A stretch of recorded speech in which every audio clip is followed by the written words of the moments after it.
শুক্রবার দিন আজাদ সকালবেলার হাঁটাহাঁটি শেষ করে ফ্রেশ হয়ে নাস্তা খেতে বসেছে। তখন বড় ছেলে আতিকের বউ লোপা এসে একটা খাম দিয়ে বলল, বাবা এই চিঠিটা কাল এসেছে আপনার নামে, দিতে ভুলে গেছি। আজাদ নাস্তা শেষ করে আয়েশ করে চাই চুমুক দিতে দিতে খামটি খুলল। একটি ডিভোর্স লেটার। থমকে গেল আজাদ। ডিভোর্স লেটার কার হতে পারে? দ্রুত খাম খুলতে গিয়ে কেমন যেন হাত কাঁপছে। খাম খুলে পড়ার পর নিজের চোখকে বিশ্বাস করতে চাচ্ছে না আজাদ।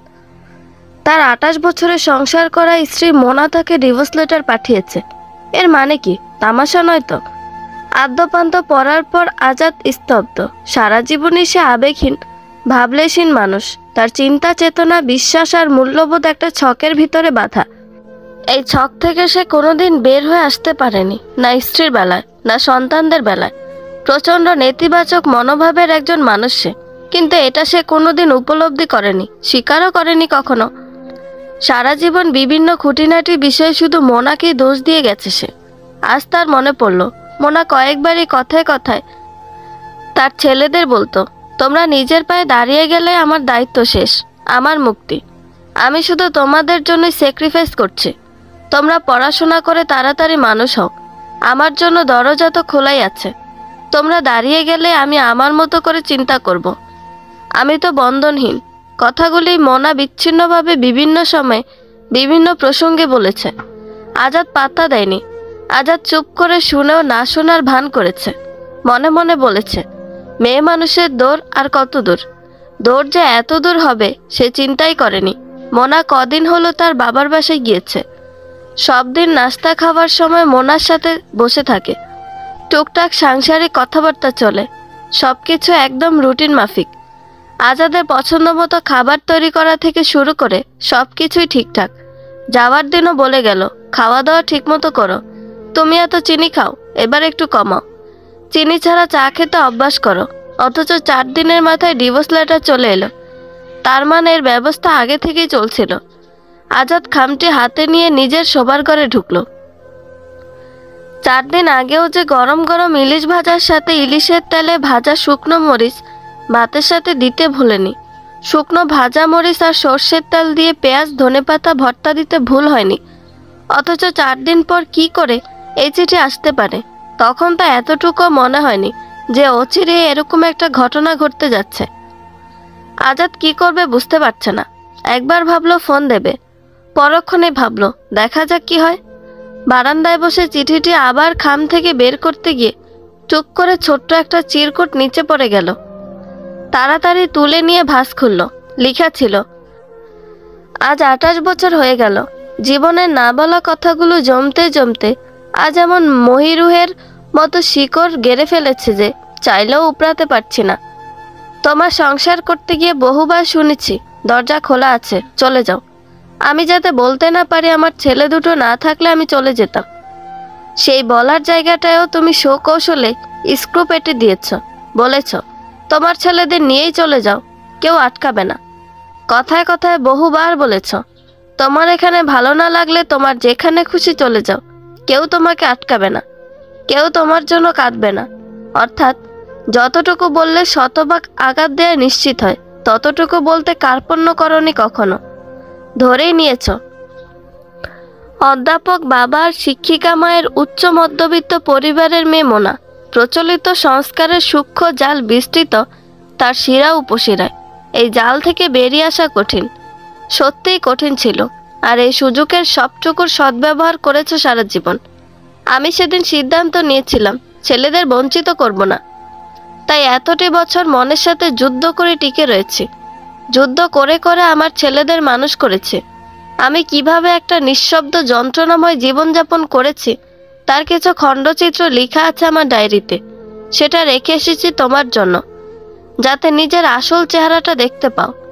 অবশ্য অহমিকার দাম্ভিকতা তোমাকে এতটাই আচ্ছন্ন করে রেখেছে যে সে আবরণ ভেদ করে তোমার আসল চেহারা তোমার চোখের সামনে ভেসে উঠবে কিনা বলা মুশকিল। যাগে, সেটা এখন আর আমার ভাবার বিষয় না। আমার ছেলেরা প্রতিষ্ঠিত হয়েছে, এবার আমার দায়িত্ব শেষ। দরজাটা আর খোলা রাখতে হবে না, দয়া করে এবার বন্ধ করে দিও। ইতি মোনা। চিরকুটটা কয়েকবার পড়ল আজাদ। দীর্ঘ দাম্পত্য জীবনে সে ভালো করেই জানে মোনা আর সে দুজন দুই মেরুর বাসিন্দা। মোনা তাকে নিয়ে সুখী না এটা সে জানে। মোনা খুবই অন্তর্মুখী ধরনের মেয়ে, ঝগড়াঝাটি তার ধাঁচে নেই। খুব বেশি সহ্য না হলে কথা বন্ধ করে দিত। মাসের পর মাস কেটেছে দুজনের কোনো রকম বাক্যালাপ ছাড়াই। দুজনেই চাইতো অন্যজন কথা বলুক, কিন্তু কেউই ইগো বিসর্জন দিতে রাজি নয়। ছেলেরা বাবা মায়ের মধ্যে কখনো হইচই দেখেনি, দেখেছে একই ঘরে পাশাপাশি থাকা দুটি শীতল সম্পর্কের মানুষকে। মোনা জীবনে একটা কথা সবসময় মনে রেখেছে, সে তার আত্মমর্যাদা কখনোই নষ্ট হতে দেবে না। আজাদ এমনিতে সাধারণ মনের, দেখা গেল ভিতরে সে প্রচণ্ড রক্তটা। মোনা উচ্চবাচ্য করলে গায়ে হাত তুলে ফেলাও তার জন্য কোনো ব্যাপার না। তাই মোনা অত্যন্ত সতর্কতার সাথে নিজের সম্মান বাঁচিয়ে চলেছে। আর আজাদের চিন্তা চেতনা অন্যরকম। ঘরের বউকে শুরু থেকে চাপের মধ্যে রাখতে হবে, কোনো রকম অন্যায় প্রশ্রয় দেয়া যাবে না। এদেরকে লাই দিলে মাথায় উঠে যায়, মানতে চায় না। বউয়ের কোনো কাজ যথেষ্ট প্রশংসাযোগ্য হলেও সেটা করা যাবে না। বউকে কোনো সাজে অনেক সুন্দর লাগলো না দেখি ভাব করতে হবে, যেন বুঝতেই না পারে তাকে সুন্দর লাগছে। বরং তখন আরও যত না তাকিয়ে পারা যায়। রান্না করতে গিয়ে হাত ঝলসে ফেললো না দেখার ভান করতে হবে। আহা উহু করে বেশি আহ্লাদ দেওয়া যাবে না। সে ভেবেছে খুব কঠিন একটা আদর্শ নিয়ে সে সংসার চালাচ্ছে। সে তার মাকে যেভাবে পরিচালিত হতে দেখেছে সেটাকেই সঠিক পন্থা হিসেবে ধরে নিয়েছে। তার একবারও মনে হয়নি একটা উচ্চশিক্ষিত স্বাবলম্বী মেয়ের সাথে তার এই আচরণ একদম ঠিক হচ্ছে না। বারান্দায় বসে ভাবছে আজাদ কি করবে, কি করা উচিত। তার দম্ভ অটুট এখনো। খুব যে হাপিত্তেশ করতে ইচ্ছে হচ্ছে তাও না, আবার স্বস্তিও পাচ্ছে না। এমন সময় আতিক এসে বলল, বাবা আজ একটু লোপাদের বাসায় যাব, আস্তে আস্তে রাত হবে। রান্নার খালাকে লোপা সব বুঝিয়ে দিয়ে যাচ্ছে, তুমি সময় মতো খেয়ে নিও। আজাদকে চুপচাপ তাকিয়ে থাকতে দেখে আতিক বলল, তুমি কি কোনো কারণে আপসেট? মার সাথে কথা বলা বন্ধ তাই না? তাই বলি, মার ফোন বন্ধ কেন? সকাল থেকে কয়েকবার ফোন দিলাম, এক নাগারে বন্ধই বলে যাচ্ছে। আজাদ ছেলেকে কিছুতে বলতে পারল না যে মোনা তাকে ডিভোর্স লেটার পাঠিয়েছে। আতিক বলল, চিন্তা করো না বাবা, মা চলে আসবে। আতিকের বউ লোপা তৈরি হয়ে এসে বলল, বাবা যাই, আপনি কিন্তু সময় মতো খেয়ে নেবেন। মা কবে আসবে? এবার আজাদ একটু হাসতে চেষ্টা করে বলল, আসবে, অনেক দিন পর গেল। থাকুক কিছুদিন, তোমরা যাও, আমি খেয়ে নেব। একটু পর ওয়াইন রেড কালারের গাড়িটা বের হয়ে গেল বাড়ির গেট দিয়ে। বাসা এখন আজাদ একা। সে উঠে গিয়ে আলমারি খুলল। মোনার কাপড় চোপড়ের উপরে একটা চকলেট রঙের ডায়েরি পড়ে আছে। ইচ্ছে করে সামনে রেখে গেছে মোনা। ডায়েরিটা নিয়ে গিয়ে বিছানায় বসলো আজাদ। আস্তে করে খুলে পাতা উল্টালো। প্রথম বেশ কয়েকটি পাতায় কিছু লেখা নেই, তারপর থেকে লেখা শুরু।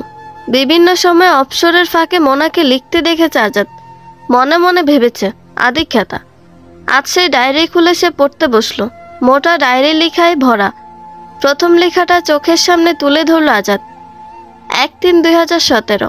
আমার জীবনের কথাগুলো বলার মতো কোনো জায়গা নেই।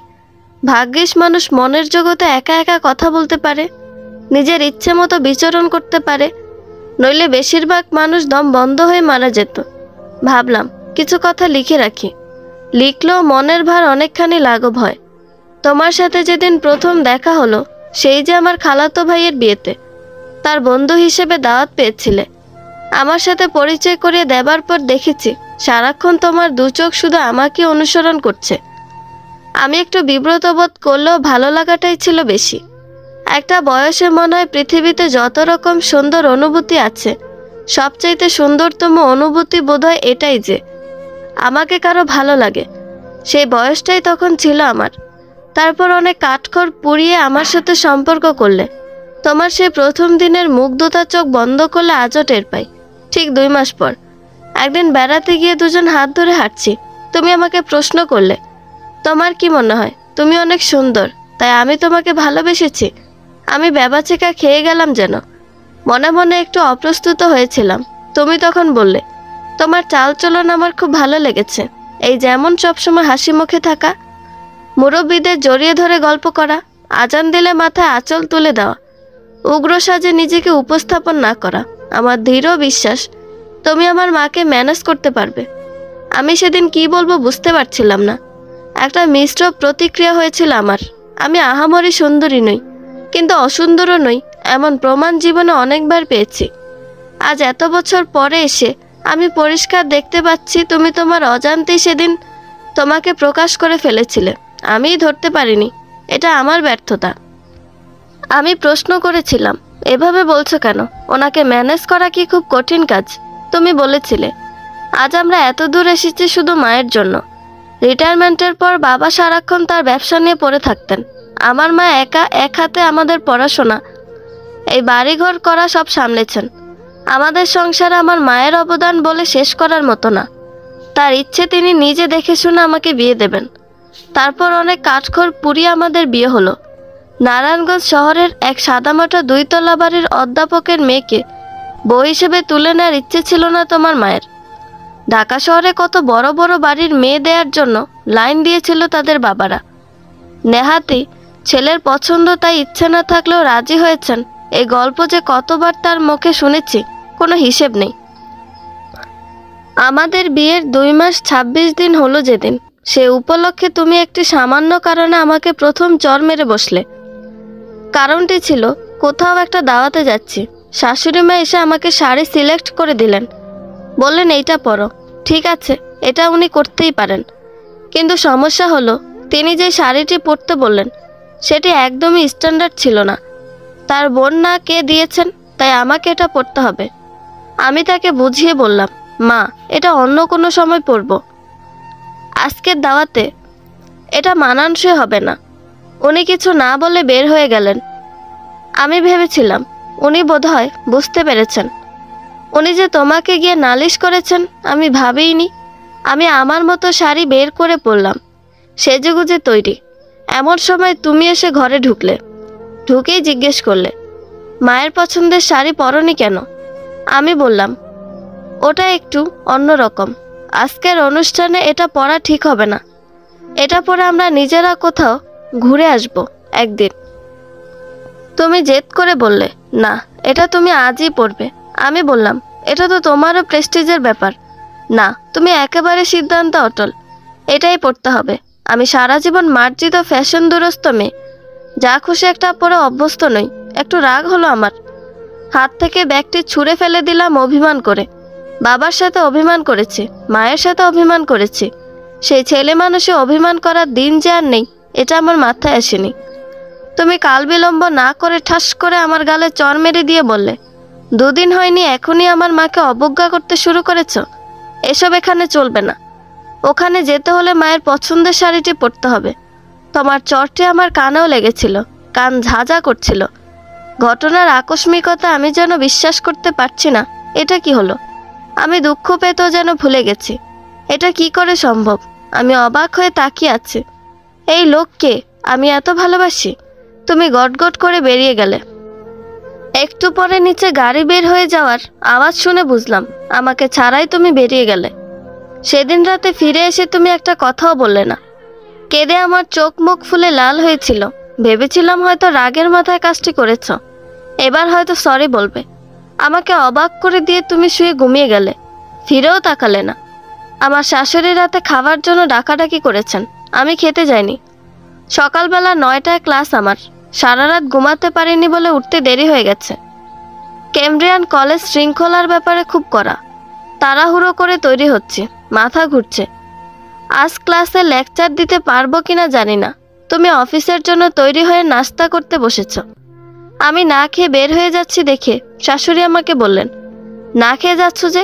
রাতেও খাওনি, কি ব্যাপার? কি হয়েছে তোমাদের? যেন তিনি কিছুই জানেন না। তুমি ঝটপট উত্তর দিলে, খেলে খাবে, না খেলে না খাবে, অত সাদাসাদি করবে না। দেখি কতক্ষণ না খেয়ে থাকে। আমি সিঁড়ি দিয়ে নিচে নামছি, আমার 2 চোখ ঝাপসা হয়ে আসছে পানিতে। আমি সিঁড়ি ভেঙে নামতে পারছি না, চোখে দেখতে পাচ্ছি না। তাড়াতাড়ি আঁচলে চোখ মুছে গিয়ে রিকশায় উঠতে যাব। হঠাৎ খেয়াল করলাম ব্যাগ আনিনি। আবার উপরে উঠলাম। বাসার দরজা ভেজানো ছিল। আমি ঢুকতে যাব ঠিক তখনই শুনতে পেলাম আমার শাশুড়ি বলছেন, বউকে একদম লাই দিয়ে মাথায় তুলবি না, সব সময় টাইট দিয়ে রাখবি। একবার মাথায় উঠলে আর নামাতে পারবি না বলে রাখলাম। আমি শুনতে চাচ্ছি তুমি কি বলো। শাশুড়ি আবার বলতে থাকলেন, কত মেয়ে দেখালাম, তোর পছন্দ হলো না। তোর পছন্দ হলো তাকে। নারায়ণগঞ্জ শহরে বাড়ি, বাবা অধ্যাপক। কেন বাপু, ঢাকা শহরে এত বাড়ি গাড়িওয়ালা পাত্রী তুমি চোখে দেখলে না? কত বড় বড় ব্যবসায়ী পরিবার ছিল, কি লাভ হলো? মুখে মুখে কথা বলে। আমি অবাক হলাম, তুমি একটা কথাও বললে না, চুপ করে থাকলে। আমার মাথা ঘুরছিল, ঘরে না ঢুকে আবার নিচে নেমে গেলাম। সেদিন সিএনজি নিয়ে গিয়ে এক সহকর্মীর কাছ থেকে আসা যাওয়ার ভাড়া আর খাওয়ার টাকা ধার নিয়েছি। আজ এত বছর পর এসে আমি ভাবি, সেদিন আমি কেন তোমার বাড়িতে ফিরে গেলাম। একটা সামান্য ব্যাপারে সদ্য বিবাহিতা স্ত্রীকে যে এভাবে অপমান করতে পারে, তার কাছে আমি কিভাবে ফিরে গিয়েছি আজ ভাবলে আমার নিজের উপর ঘৃণা হয়। কেন যে কাপুরুষের স্ত্রীবাচক শব্দটি প্রচলিত হয়নি তাই ভাবি। ঠিক 2 মাস 26 দিন আগে এ বাড়িতে বউ হয়ে এসে প্রথম দিন মনে হয়েছিল আমি বোধহয় ঠিক জায়গাতে এসেছি। সবার সামনে শাশুড়ি মায়ের আন্তরিক অভ্যর্থনা আমাকে মুগ্ধ করেছিল। 2 দিন পর তিনি কথায় কথায় বললেন, বিয়েতে আমার বাবা কোনো আসবাবপত্র দেননি বলে উনি সবার কাছে ছোট হয়েছেন। আমি বলেছিলাম, আমার বাবা একটা নীতি মেনে চলেন। তিনি যৌতুক দেয়া এবং নেয়ার ঘোর বিরোধী। চাইলে তিনি সবই দিতে পারতেন। তিনি বললেন, নীতি তো আর সমাজ বুঝবে না, সমাজ বলে তো একটা কথা আছে। আমি বিনয়ের সাথে বলেছিলাম, সমাজটাকে তো আপনি চেঞ্জ করব মা। তিনি কিছু বললেন না। আমি রাতে তোমাকে কথাটি বললাম, তুমি বললে, হ্যাঁ শুনলাম তুমি মায়ের সাথে তর্ক করেছ। চুপ থাকলেই তো পারতে। আমি অবাক হয়ে গেলাম। এরই মধ্যে উনি অফিসে ফোন করে বলে দিয়েছেন আমি তার সাথে তর্ক করেছি। আমি বলেছিলাম, কই, আমি তো তর্ক করিনি, বুঝিয়ে বলতে চেয়েছি। তুমি বলেছিলে, ওই হলো একই কথা বলে তুমি এমনভাবে চুপ করে থাকলে যেন তোমার মায়ের কথাটি সত্যি। সেদিনই আমি বুঝতে পেরেছিলাম আমার জীবনে একটা অনেক বড় ভুল হয়ে গেছে, যে ভুল সংশোধনের রাস্তা থাকলেও তার মূল্য অনেক বেশি। সেদিন আমি খুব ভালো করে বুঝতে পেরেছিলাম এ বাড়িতে থাকতে হলে আমাকে অসম্মান নিয়ে থাকতে হবে। বাবা মায়ের ভালোবাসায় পরিপূর্ণই আমি এত ভালোবাসাহীন সম্মানহীন আচরণ কখনো ভাবতেও পারিনি। দরজা বন্ধ করে হাউমাউ করে কাঁদলাম আর ভাবলাম, এখানে আমি সারা জীবন কি করে কাটাবো। হয়তো নিরুপায় হয়ে এত অপমানের কথা না মাকে বলতে পেরেছিলাম, না কোনো সহকর্মীকে, না কোনো বন্ধুকে। কি করে বলি? নতুন স্বামী স্ত্রীর ভালো লাগার ঘোর কাটতেই তো বছর কেটে যায়। সেখানে 3 মাস না হতেই আমি যে পরিস্থিতির মুখোমুখি হয়েছি তা কিভাবে সামাল দেব আমি বুঝতে পারছিলাম না। প্রথম থেকে খেয়াল করেছি তুমি শরীর সর্বস্ব মানুষ। কথাবার্তা, ভাব, ভালোবাসার আবেগের চেয়ে শরীরের প্রতি তোমার মনোযোগ বেশি। তোমার ধারণা এটাই নাকি ভালোবাসা প্রকাশের মাধ্যম। আমি অবাক হয়েছিলাম। আসলে কি ভালোবাসা মানেই শরীর? ভালোবাসা ছাড়া শারীরিক সম্পর্ক কি সম্ভব? যেখানে ভালোবাসা নেই, সম্মান নেই, সেখানে কি করে শারীরিক সম্পর্ক হয়? কোনটা আসলে ঠিক আজ তোমাকে বলতে দ্বিধা নেই। এই এতটা বছর আমি শুধু তোমার কার্যকলাপ দাঁতে দাঁত চেপে হজম করেছি, এছাড়া আর কিছুই ছিল না। সেদিন তোমার মায়ের মুখে এসব কথা শোনার পর আমি তার সাথে ফ্রি হতে পারছিলাম না, স্বাভাবিকভাবে কথাও বলতে পারছিলাম না। তিনি তোমার কানে কি লাগিয়েছেন জানি না। তুমি অফিসে যাওয়ার আগে রুদ্র মূর্তি হয়ে ঘরে ঢুকলে। আমি রেডি হচ্ছিলাম, তুমি উত্তেজিত হয়ে বললে, তুমি কি এমন বিশিষ্ট শিল্পপতির মেয়ে যে তোমার এত অহংকার? আমি হতভম্ব হয়ে তোমার মুখের দিকে তাকিয়ে আছি। তুমি গড়গড় করে বলেই যাচ্ছিলে, আমার মায়ের সাথে তুমি মুড দেখাও, এসব এখানে চলবে না। ঠিকমতো থাকতে পারলে থাকবে, না হয় এখানে তোমার থাকার দরকার নেই। তোমার যেখানে খুশি চলে যেতে পারো। আমার মস্তিষ্কের সিগন্যাল সিস্টেম বোধহয় অকার্যকর হয়ে গিয়েছিল। আমার দুঃখবোধ, রাগ বা বিস্ময়বোধ কোনো কিছুই কাজ করছিল না। আমি শুধু বাকশক্তিহীন হয়ে তাকিয়ে ভাবছি, একে আমি ভালোবাসি? যার মধ্যে বিন্দুমাত্র ভালোবাসা থাকে সে কি এভাবে বলতে পারে? যার মধ্যে এতটুকু সম্মানবোধ থাকে সে কি এভাবে বলতে পারে? হ্যাঁ, কেঁদেছি আমি, অনেক কেঁদেছি। মস্তিষ্কের সিগন্যাল সিস্টেম হঠাৎ করে জেগে উঠে আমাকে অসাড় অবস্থা থেকে ফিরিয়ে এনেছিল অনেক পরে। আমি কেঁদেছি মন ভরে, এই তুমি কি সেই তুমি যে আমার জন্য ঘন্টার পর ঘন্টা অপেক্ষা করতে? আমার প্রতিটি কাজে ছিল তোমার মুগ্ধতা। একটা মানুষ কিভাবে এরকম বদলে যেতে পারে? আমি পরে বুঝেছিলাম তোমার বদমেজাজি মায়ের সাথে অ্যাডজাস্ট করে নেয়ার মতো শান্ত মেয়ে খুঁজছিলে তুমি। আমাকে তোমার সেরকমই মনে হয়েছিল, তাই আমার ভালো লাগা না লাগা গুলো এমনভাবে উপেক্ষা করতে থাকলে যাতে আমি মাথা তুলে দাঁড়াতে না পারি। আমি সেদিন আমার চাচার বাসা নিকুঞ্জে চলে গেলাম। 7 দিন তুমি আমার সাথে কোনো যোগাযোগ করনি। তারপর তুমি হুট করে একদিন এসে আমাকে বললে, বাসায় চলো। কোনো রকম অপরাধ বোধ বা দুঃখবোধ তোমার মধ্যে ছিল না। তারপর আমি মনে মনে ভাবলাম হয়তো অনুশোচনা হয়েছে তোমার, কিন্তু এই ভাবনা আমার ভুল ছিল। বারবার এরকম ভুল ভেবে ভেবে আর কি করব ভাবতে ভাবতে বছর পার হয়ে গেল। আমার বিয়ের 1 বছর পর বাবা মারা গেছেন। তুমি গিয়ে জানাজা পড়িয়ে চলে এলে। আমি আরও 7 দিন পর এলাম। রাত 8টার সময় এসে দেখলাম মা ছেলে টেলিভিশনে নাটক দেখছ। আমি বাবাকে হারিয়ে এতদিন পর এলাম, তোমার মধ্যে কোনো প্রতিক্রিয়া নেই। তোমার মা কি করলেন না করলেন তা আমার ধর্তব্যের বাইরে। শুধুমাত্র স্বামীর ভালোবাসা মেয়েদেরকে অনেক কঠিন পথ পাড়ি দেবার সাহস যোগায়। আমি খুব খেয়াল করে দেখেছি আমার জীবন পাড়ি দেওয়ার যে কাঙ্ক্ষিত অবলম্বন তোমার ভালোবাসার হাতটি, তা আমার জন্য বাড়ানো নেই।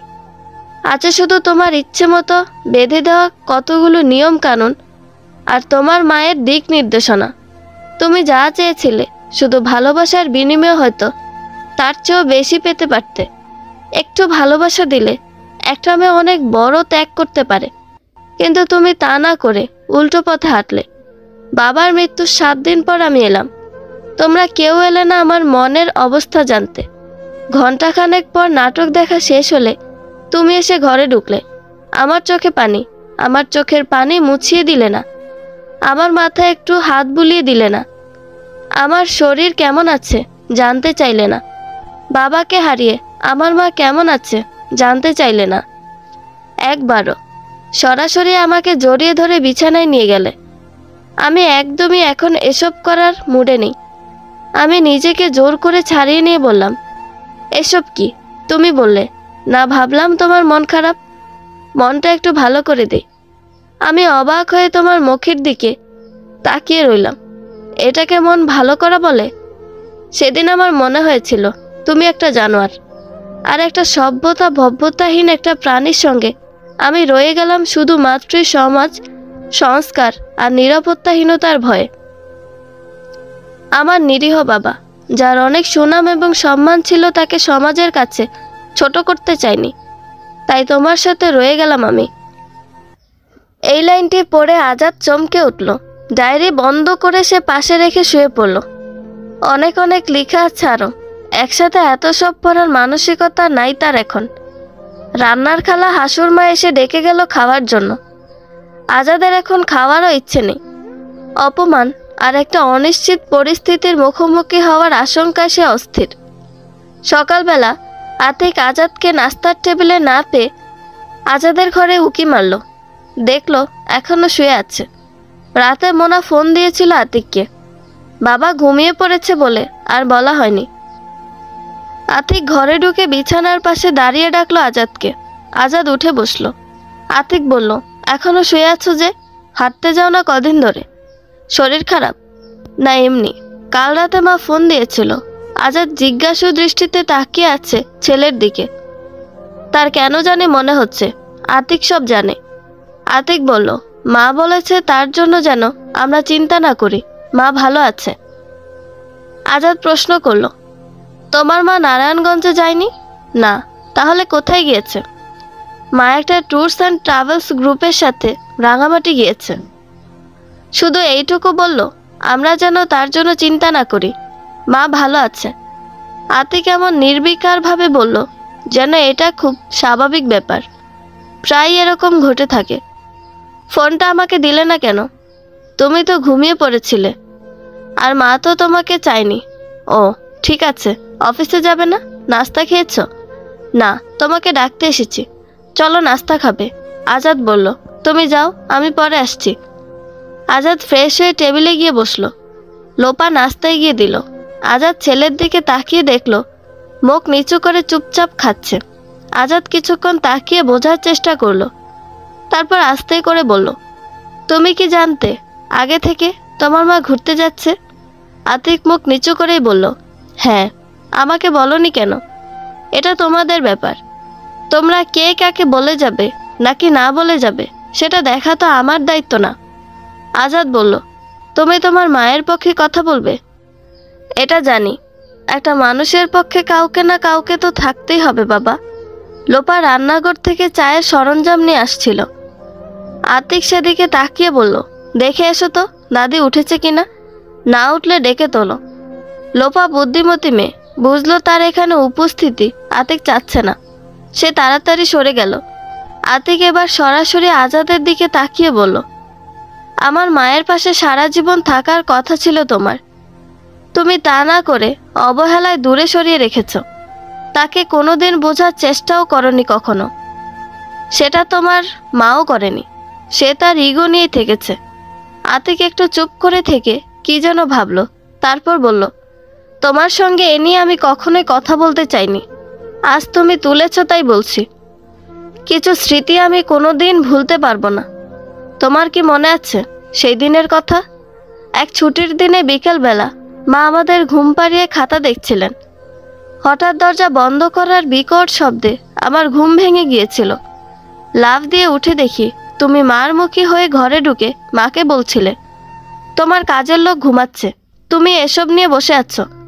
আমার মা বিকেলে নাস্তা খেলো কিনা তার খবর কে নেবে? মা বলেছিল অনেক কাজ জমে গেছে, একটু ময়নাকে ডেকে দাও, ওই তো সব করে। তুমি গর্জে উঠে বললে, আর তুমি মহারানী এসব ছাইপাশ নিয়ে বসে থাকবে তাই বলে মায়ের সামনে থেকে সব খাতা তুলে আছড়ে মারলে। কিছু খাতা টান দিয়ে ছিঁড়ে ফেললে। সারা ঘরময় খাতা। তোমার চেঁচামেচি শুনে তারই ঘুম ভেঙে উঠে ভয়ে আমাকে জড়িয়ে ধরল।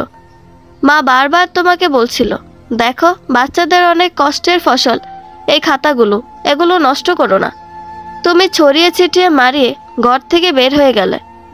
মা সেদিন আমাদের জড়িয়ে ধরে অনেক কেঁদেছিলেন। জানি না মা কিভাবে এত বড় ক্ষতি সামাল দিয়েছিলেন। এরকম অনেক ঘটনার সাক্ষী আমি আর তারিক। তুমি কি বলতে চাও? আমরা তোমার পক্ষে কথা বলবো? আমার মা যেভাবে শান্তি পায় সেভাবেই থাকবে এখন থেকে। প্লিজ মাকে নিয়ে আর কোনো রকম নাক গলাবে না তুমি। রাঙামাটি থেকে বেরিয়ে এসে মা তার নিজের ফ্ল্যাটে উঠবেন। আমি আর লোপা যতদিন কানাডা না যাচ্ছি ততদিন মায়ের সাথে থাকবো। আজাদ আসলে জবাব খুঁজে পাচ্ছিল না। তার কৃতকর্মের অনেক কিছু তার ছেলেরা দেখেছে। আজ এই মুহূর্তে হঠাৎ নিজেকে খুব অসহায় মনে হচ্ছে তার। এরকম আগে কখনোই মনে হয়নি। বিচ্ছিন্ন একটা দ্বীপে আটকে আছে যেন সে। আশেপাশে কোথাও কেউ নেই। আতিক অফিসে চলে যাওয়ার পর আজাদের কেন যেন মনে হলো আতিক সব জানে।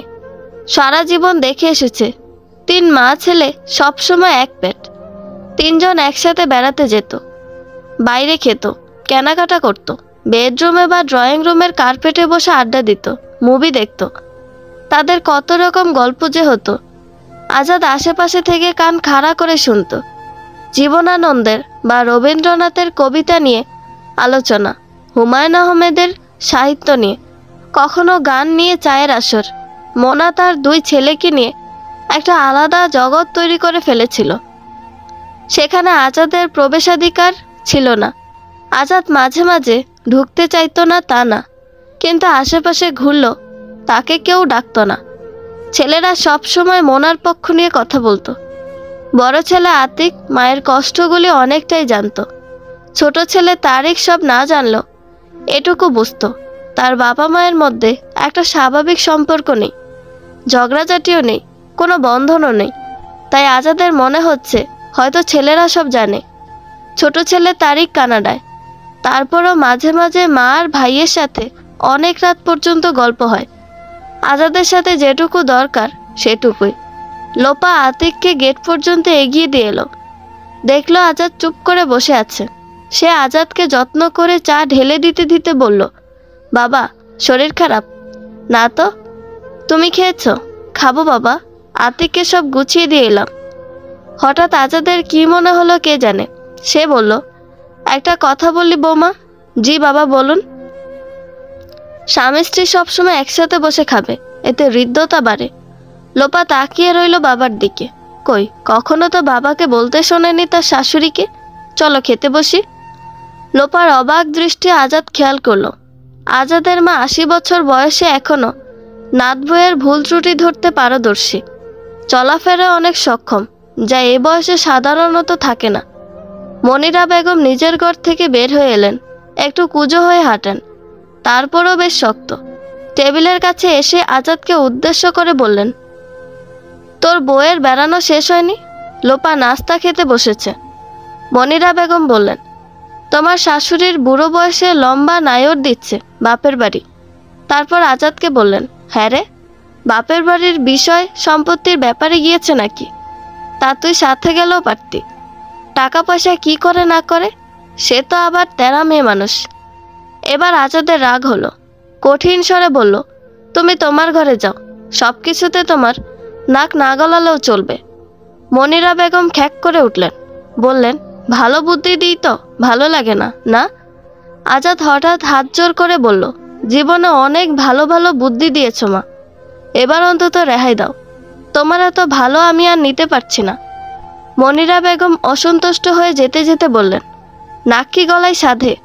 তোর বউ আর তোর ছেলের বউ মিলে সংসারটা দাঁড় করিয়েছে, আমার কষ্টের সংসার, খেয়ে না খেয়ে এই বাড়ি দাঁড় করিয়েছি।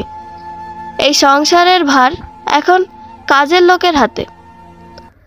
চারিদিকে জিনিসপত্র নষ্ট হয়, আমি দেখে না বলে থাকতে পারি না, এই আমার দোষ। তাই তো আজাদ চায়ের কাপ হাতে নিয়ে উঠে চলে গেল নিজের ঘরে। তার মায়ের এইসব কথায় কখনো সে গা করেনি। মনাকে বলা অনেক অপমানজনক কথারও প্রতিবাদ সে করেনি কখনো।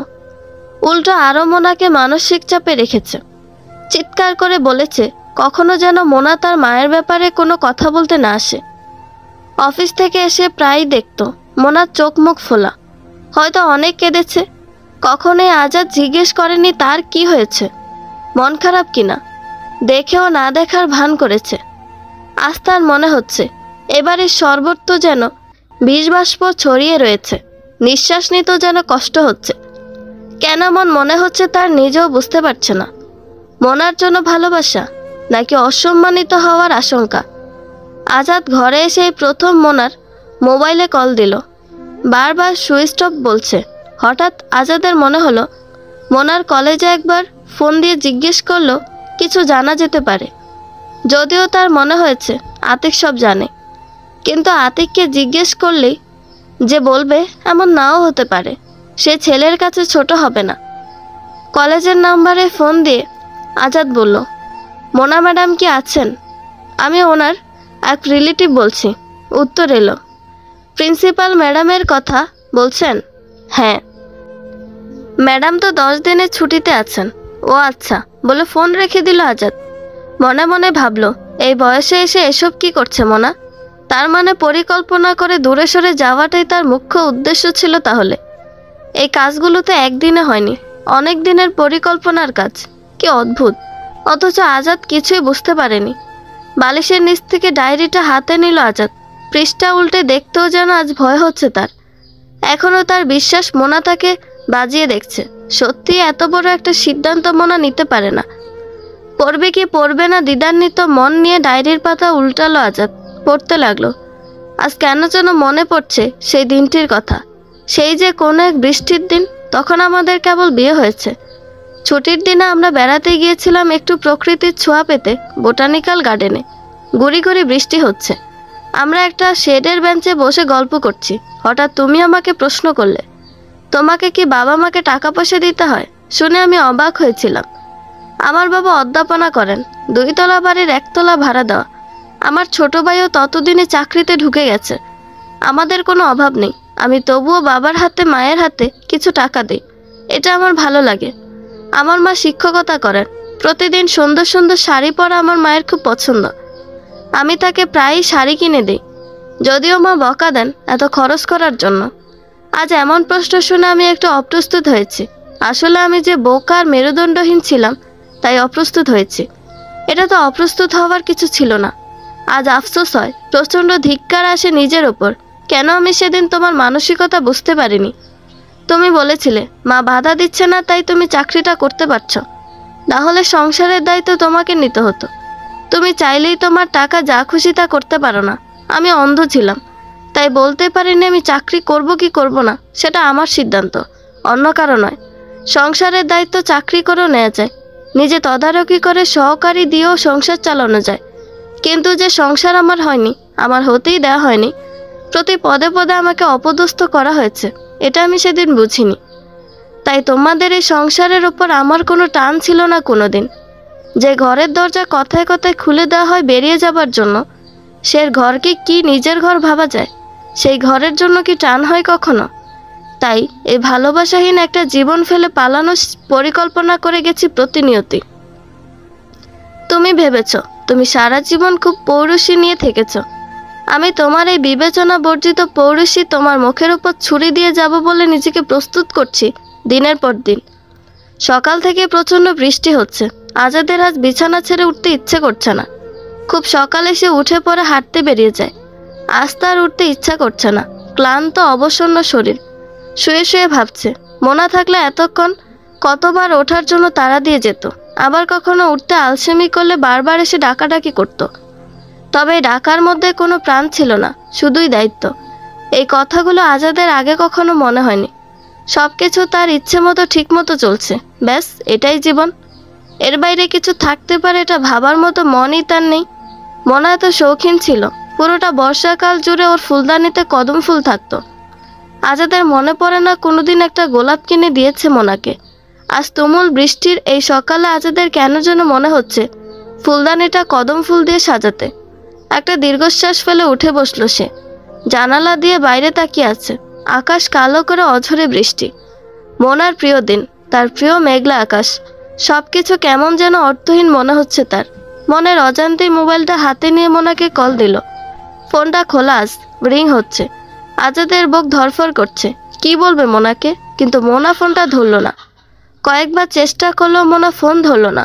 লোপা এসে বলে গেল, বাবা দাদি ডাইনিংয়ে বসে আছেন, আপনাকে ডাকছেন। আজাদ উঠে হাত মুখ ধুতে গেল। ফ্রেশ হয়ে বের হতেই মোবাইলে টুং করে একটা মেসেজ এলো।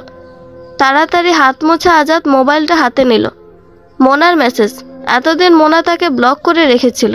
মেসেজটি ছিল, আমাকে ফোন দেওয়া বা কোনো রকম যোগাযোগ করার চেষ্টা করবে না।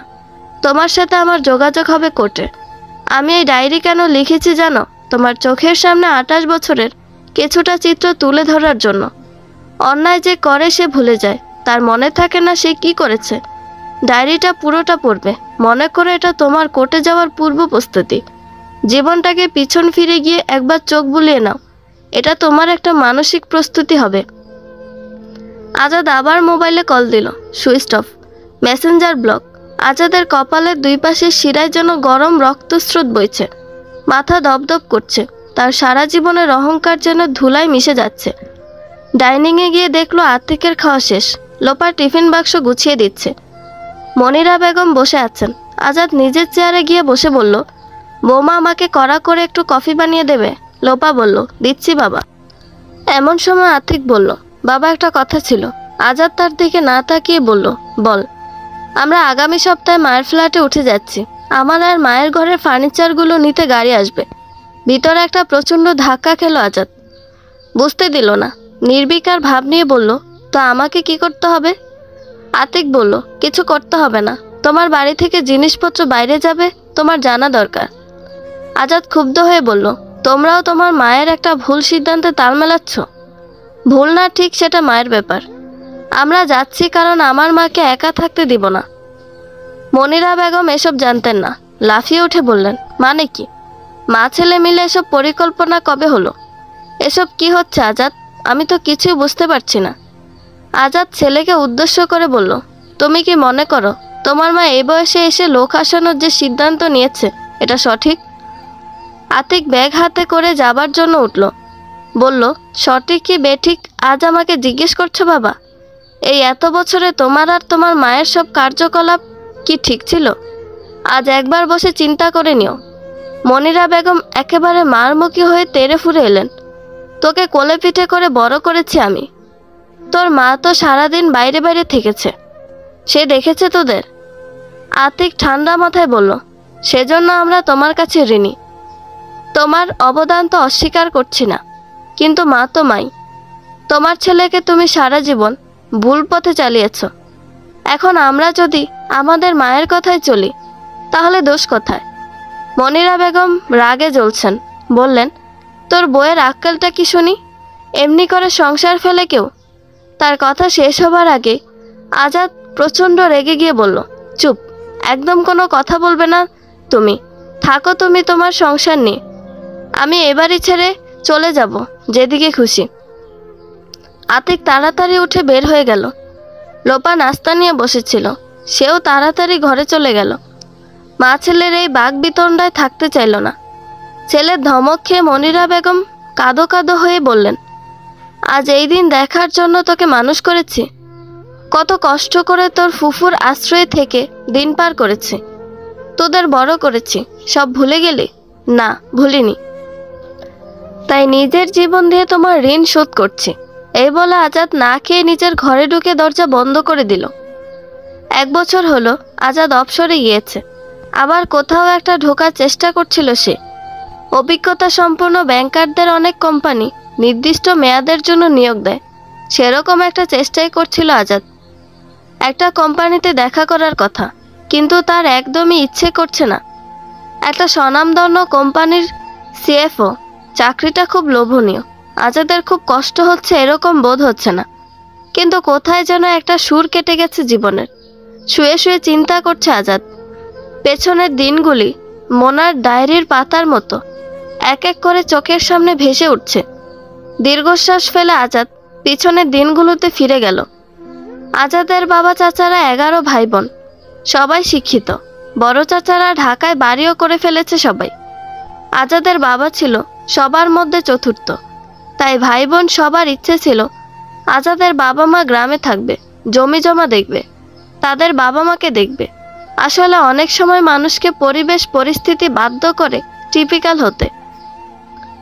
সারা জীবন মানুষের ইচ্ছা অনিচ্ছা পূরণ করা আর সবার মধ্যে ইনফিরিয়র হয়ে থাকা মনিরা বেগমের মনটাকে একেবারে সংকীর্ণ করে দিয়েছিল। কখনোই কাউকে বড় ভাবতে পারতেন না তিনি। আজাদের ফুফু এবং চাচিরা শিক্ষিত ছিলেন।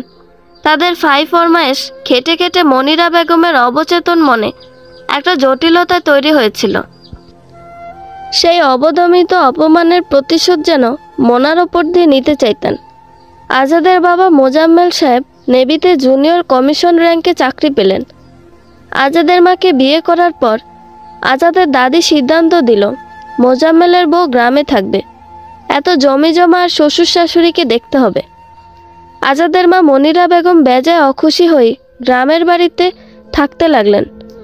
মনে মনে ফাঁক খুঁজছিলেন কিভাবে গ্রাম ছাড়া যায়। একদিন সুযোগ পেয়েও গেলেন। আজাদের বড় চাচার ছেলের বিয়েতে দাওয়াত পেয়ে সবাই ঢাকা এলো। আজাদরা উঠল ছোট ফুফুর বাসায়। বিয়ে বৌবাদ পর্যন্ত ওরা থাকবে। আজাদের ছোট ফুফু ভার্সিটিতে পড়ার সময় প্রেম করে বিয়ে করেছিলেন এক ধনী ব্যবসায়ীকে, যার স্ত্রী আছে এবং আগের ছেলে মেয়েও আছে। ছেলেরাও তখন ব্যবসা করে, স্ত্রী অসুস্থ, বিছানায় পড়ে থাকে, সেই জন্য তার এই বিয়ে করা। বিয়ের পর আজাদের ছোট ফুফু এই বাড়িটা তার নামে লিখিয়ে নিয়েছিলেন। পরে যখন তার আগের পক্ষের ছেলেমেয়েরা জানতে পারে, তখন তারা ক্রমাগত আজাদের ফুফাকে চাপ দিতে থাকে এই বাড়ি ফেরত নেওয়ার জন্য। এমনকি আজাদের ফুফুকে এবং বাচ্চাদের হুমকিও দেওয়া শুরু করে বিভিন্ন সময়ে। আজাদের ফুফাও আর আগের মতো আসে না, মাঝে মাঝে এসেই ঝগড়াঝাটি করে যায় বাড়ি ফেরত নেওয়ার জন্য, গয়নাগাটি ফেরত দেওয়ার জন্য। এইসব পরিস্থিতি আজাদের মা মনিরা বেগম টের পেয়ে কৌশলে আজাদের ফুফুর কাছ থেকে সব জেনে নেন। তারপরে এই সমস্যাকে পুঁজি করে মনিরা বেগম আজাদের ফুফু রায়না বেগমকে পটাতে থাকে। আপা, আপনার তো অনেক সমস্যা। দুলাভাই আর দুলাভাইয়ের ছেলেমেয়েরা যেভাবে আপনার পিছনে লেগেছে, যে কোনো সময় একটা দুর্ঘটনা ঘটতে পারে। আপনি বাচ্চাদের নিয়ে একা থাকেন, এটা একদম ঠিক না। রায়না বেগমও চিন্তিত, কি করবেন ভাবছেন। মনিরা বেগম পরামর্শ দিলেন, আপা, আম্মাকে যদি বোঝাতে পারেন তাহলে গ্রামের বাড়িতে একটা লোক রেখে দেন, আমাদেরকে আপনার একটা রুম ভাড়া দেন। আমি আর আমার 3 ছেলে মেয়ে আপনার পাহারায় থাকলাম। আপনি যেহেতু চাকরি করেন, আপনার রান্না বাড়া, বাচ্চাদের দেখভাল সব আমি করব। আপনার টাকা দিয়ে কাজের লোক রাখার দরকার নেই।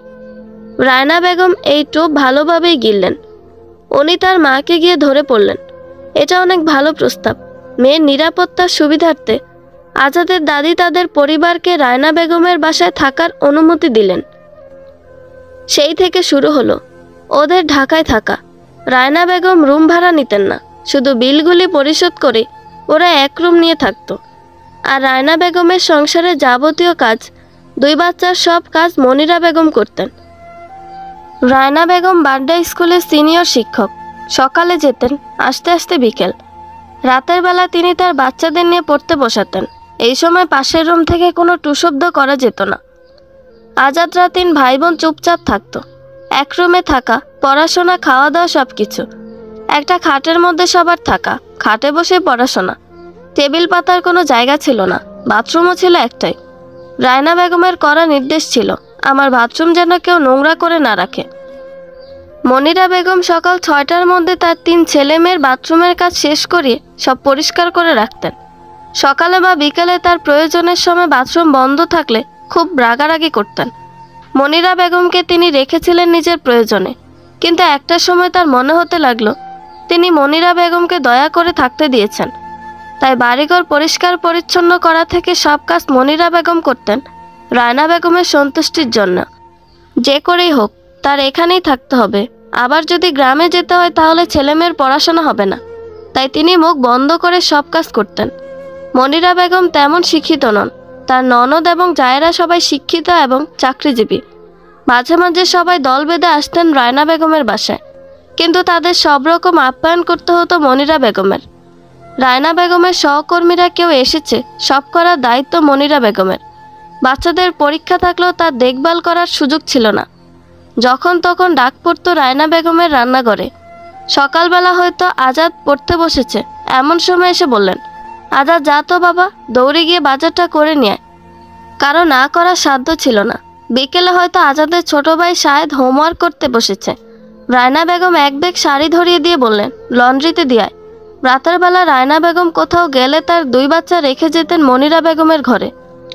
ওদের হৈহুল্লোড়ের মধ্যে আর তাদের পড়া হতো না। এইভাবে কষ্ট করে তাদের দিন কেটেছে। আজাদের বাবা কোয়ার্টার বাসা পেতেন, কিন্তু এটার জন্য নাকি বেতনের কিছু অংশ কাটা যায়, তাই তিনি নেননি। তার বেতনের একটা অংশ তুলে দিতে হতো আজাদের দাদির হাতে। আজাদের ছোট চাচা তখন ছাত্র রাজনীতি করেন। 2 দিন পর পর জেল আর নানা রকম সমস্যা।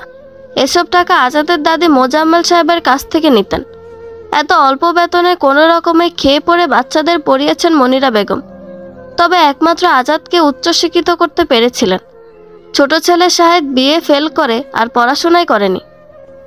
মেয়ে সিফাতকে এসএসসি করার পর বিয়ে দিয়েছেন। রায়না বেগমের পাশেই ছেলেদের বাড়ি। ছেলের বোন ছিল সিফাতের ক্লাসমেট। সেই সূত্রে আসা যাওয়ার মন দেওয়া না। এদিকে সিফাতের বর মাসুদের বাবা ছিলেন একটি স্বনামধন্য বীমা কোম্পানির জিএম, কিন্তু মাসুদ এসএসসি করে আর পড়াশোনা করেনি। বেকার এবং অর্ধশিক্ষিত ছেলের জন্য এর চেয়ে ভালো পরিবার আর কোথায় পাবেন। সিফাতের চাচা ফুফুদেরও বাড়ি আছে। মন্দের ভালো হিসেবে তারা সিফাতকে বউ করে নিলেন। 5 তলা 2 ইউনিটের বাড়ি মাসুদের বাবার। কষ্ট করে ঢাকায় পড়ে থাকার প্রথম সাফল্য মনিরা বেগম পেয়ে গেলেন।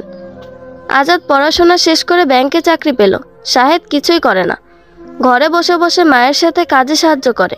আর যত রকম টিপিক্যাল মহিলাদের গুণাবলী তার মায়ের মধ্যে ছিল, সব সে নিজের অজান্তেই তার মধ্যে ধারণ করে ফেলে।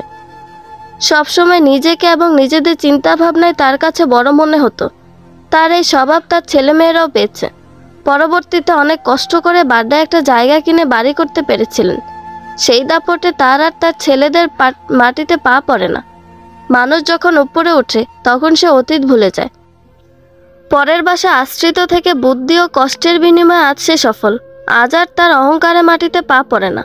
তিনি একটা স্বনামধন্য অধ্যাপকের মেয়েকে বলেন, বাবার ঢাকায় বাড়ি নেই। এমন এমএ পাস কত আমার হাতের ফাঁক দিয়ে পড়ে যায়। আসলে যারা সম্মান পেয়ে বড় হয় তারাই মানুষকে সম্মান করতে পারে। আর যারা আজাদের মতো পরের আশ্রয়ে মন ছোট করে অবহেলিত হয়ে বড় হয় তাদের মনটা আর বিকশিত হয়ে উঠতে পারে না। হীনমন্যতায় ভোগাটা তাদের জীবনের সাথে আষ্টে পৃষ্ঠে গেঁথে যায়। তারা যত উপরে ওঠে ততই দাম্ভিক হয়, ততই মনে হয় অন্যদের ছোট করে সুখ পায়। নিজেদের জীবনে পাওয়া অসম্মান অবহেলা অন্যকে করে মনের সুপ্ত জ্বালা মেটাতে চায়।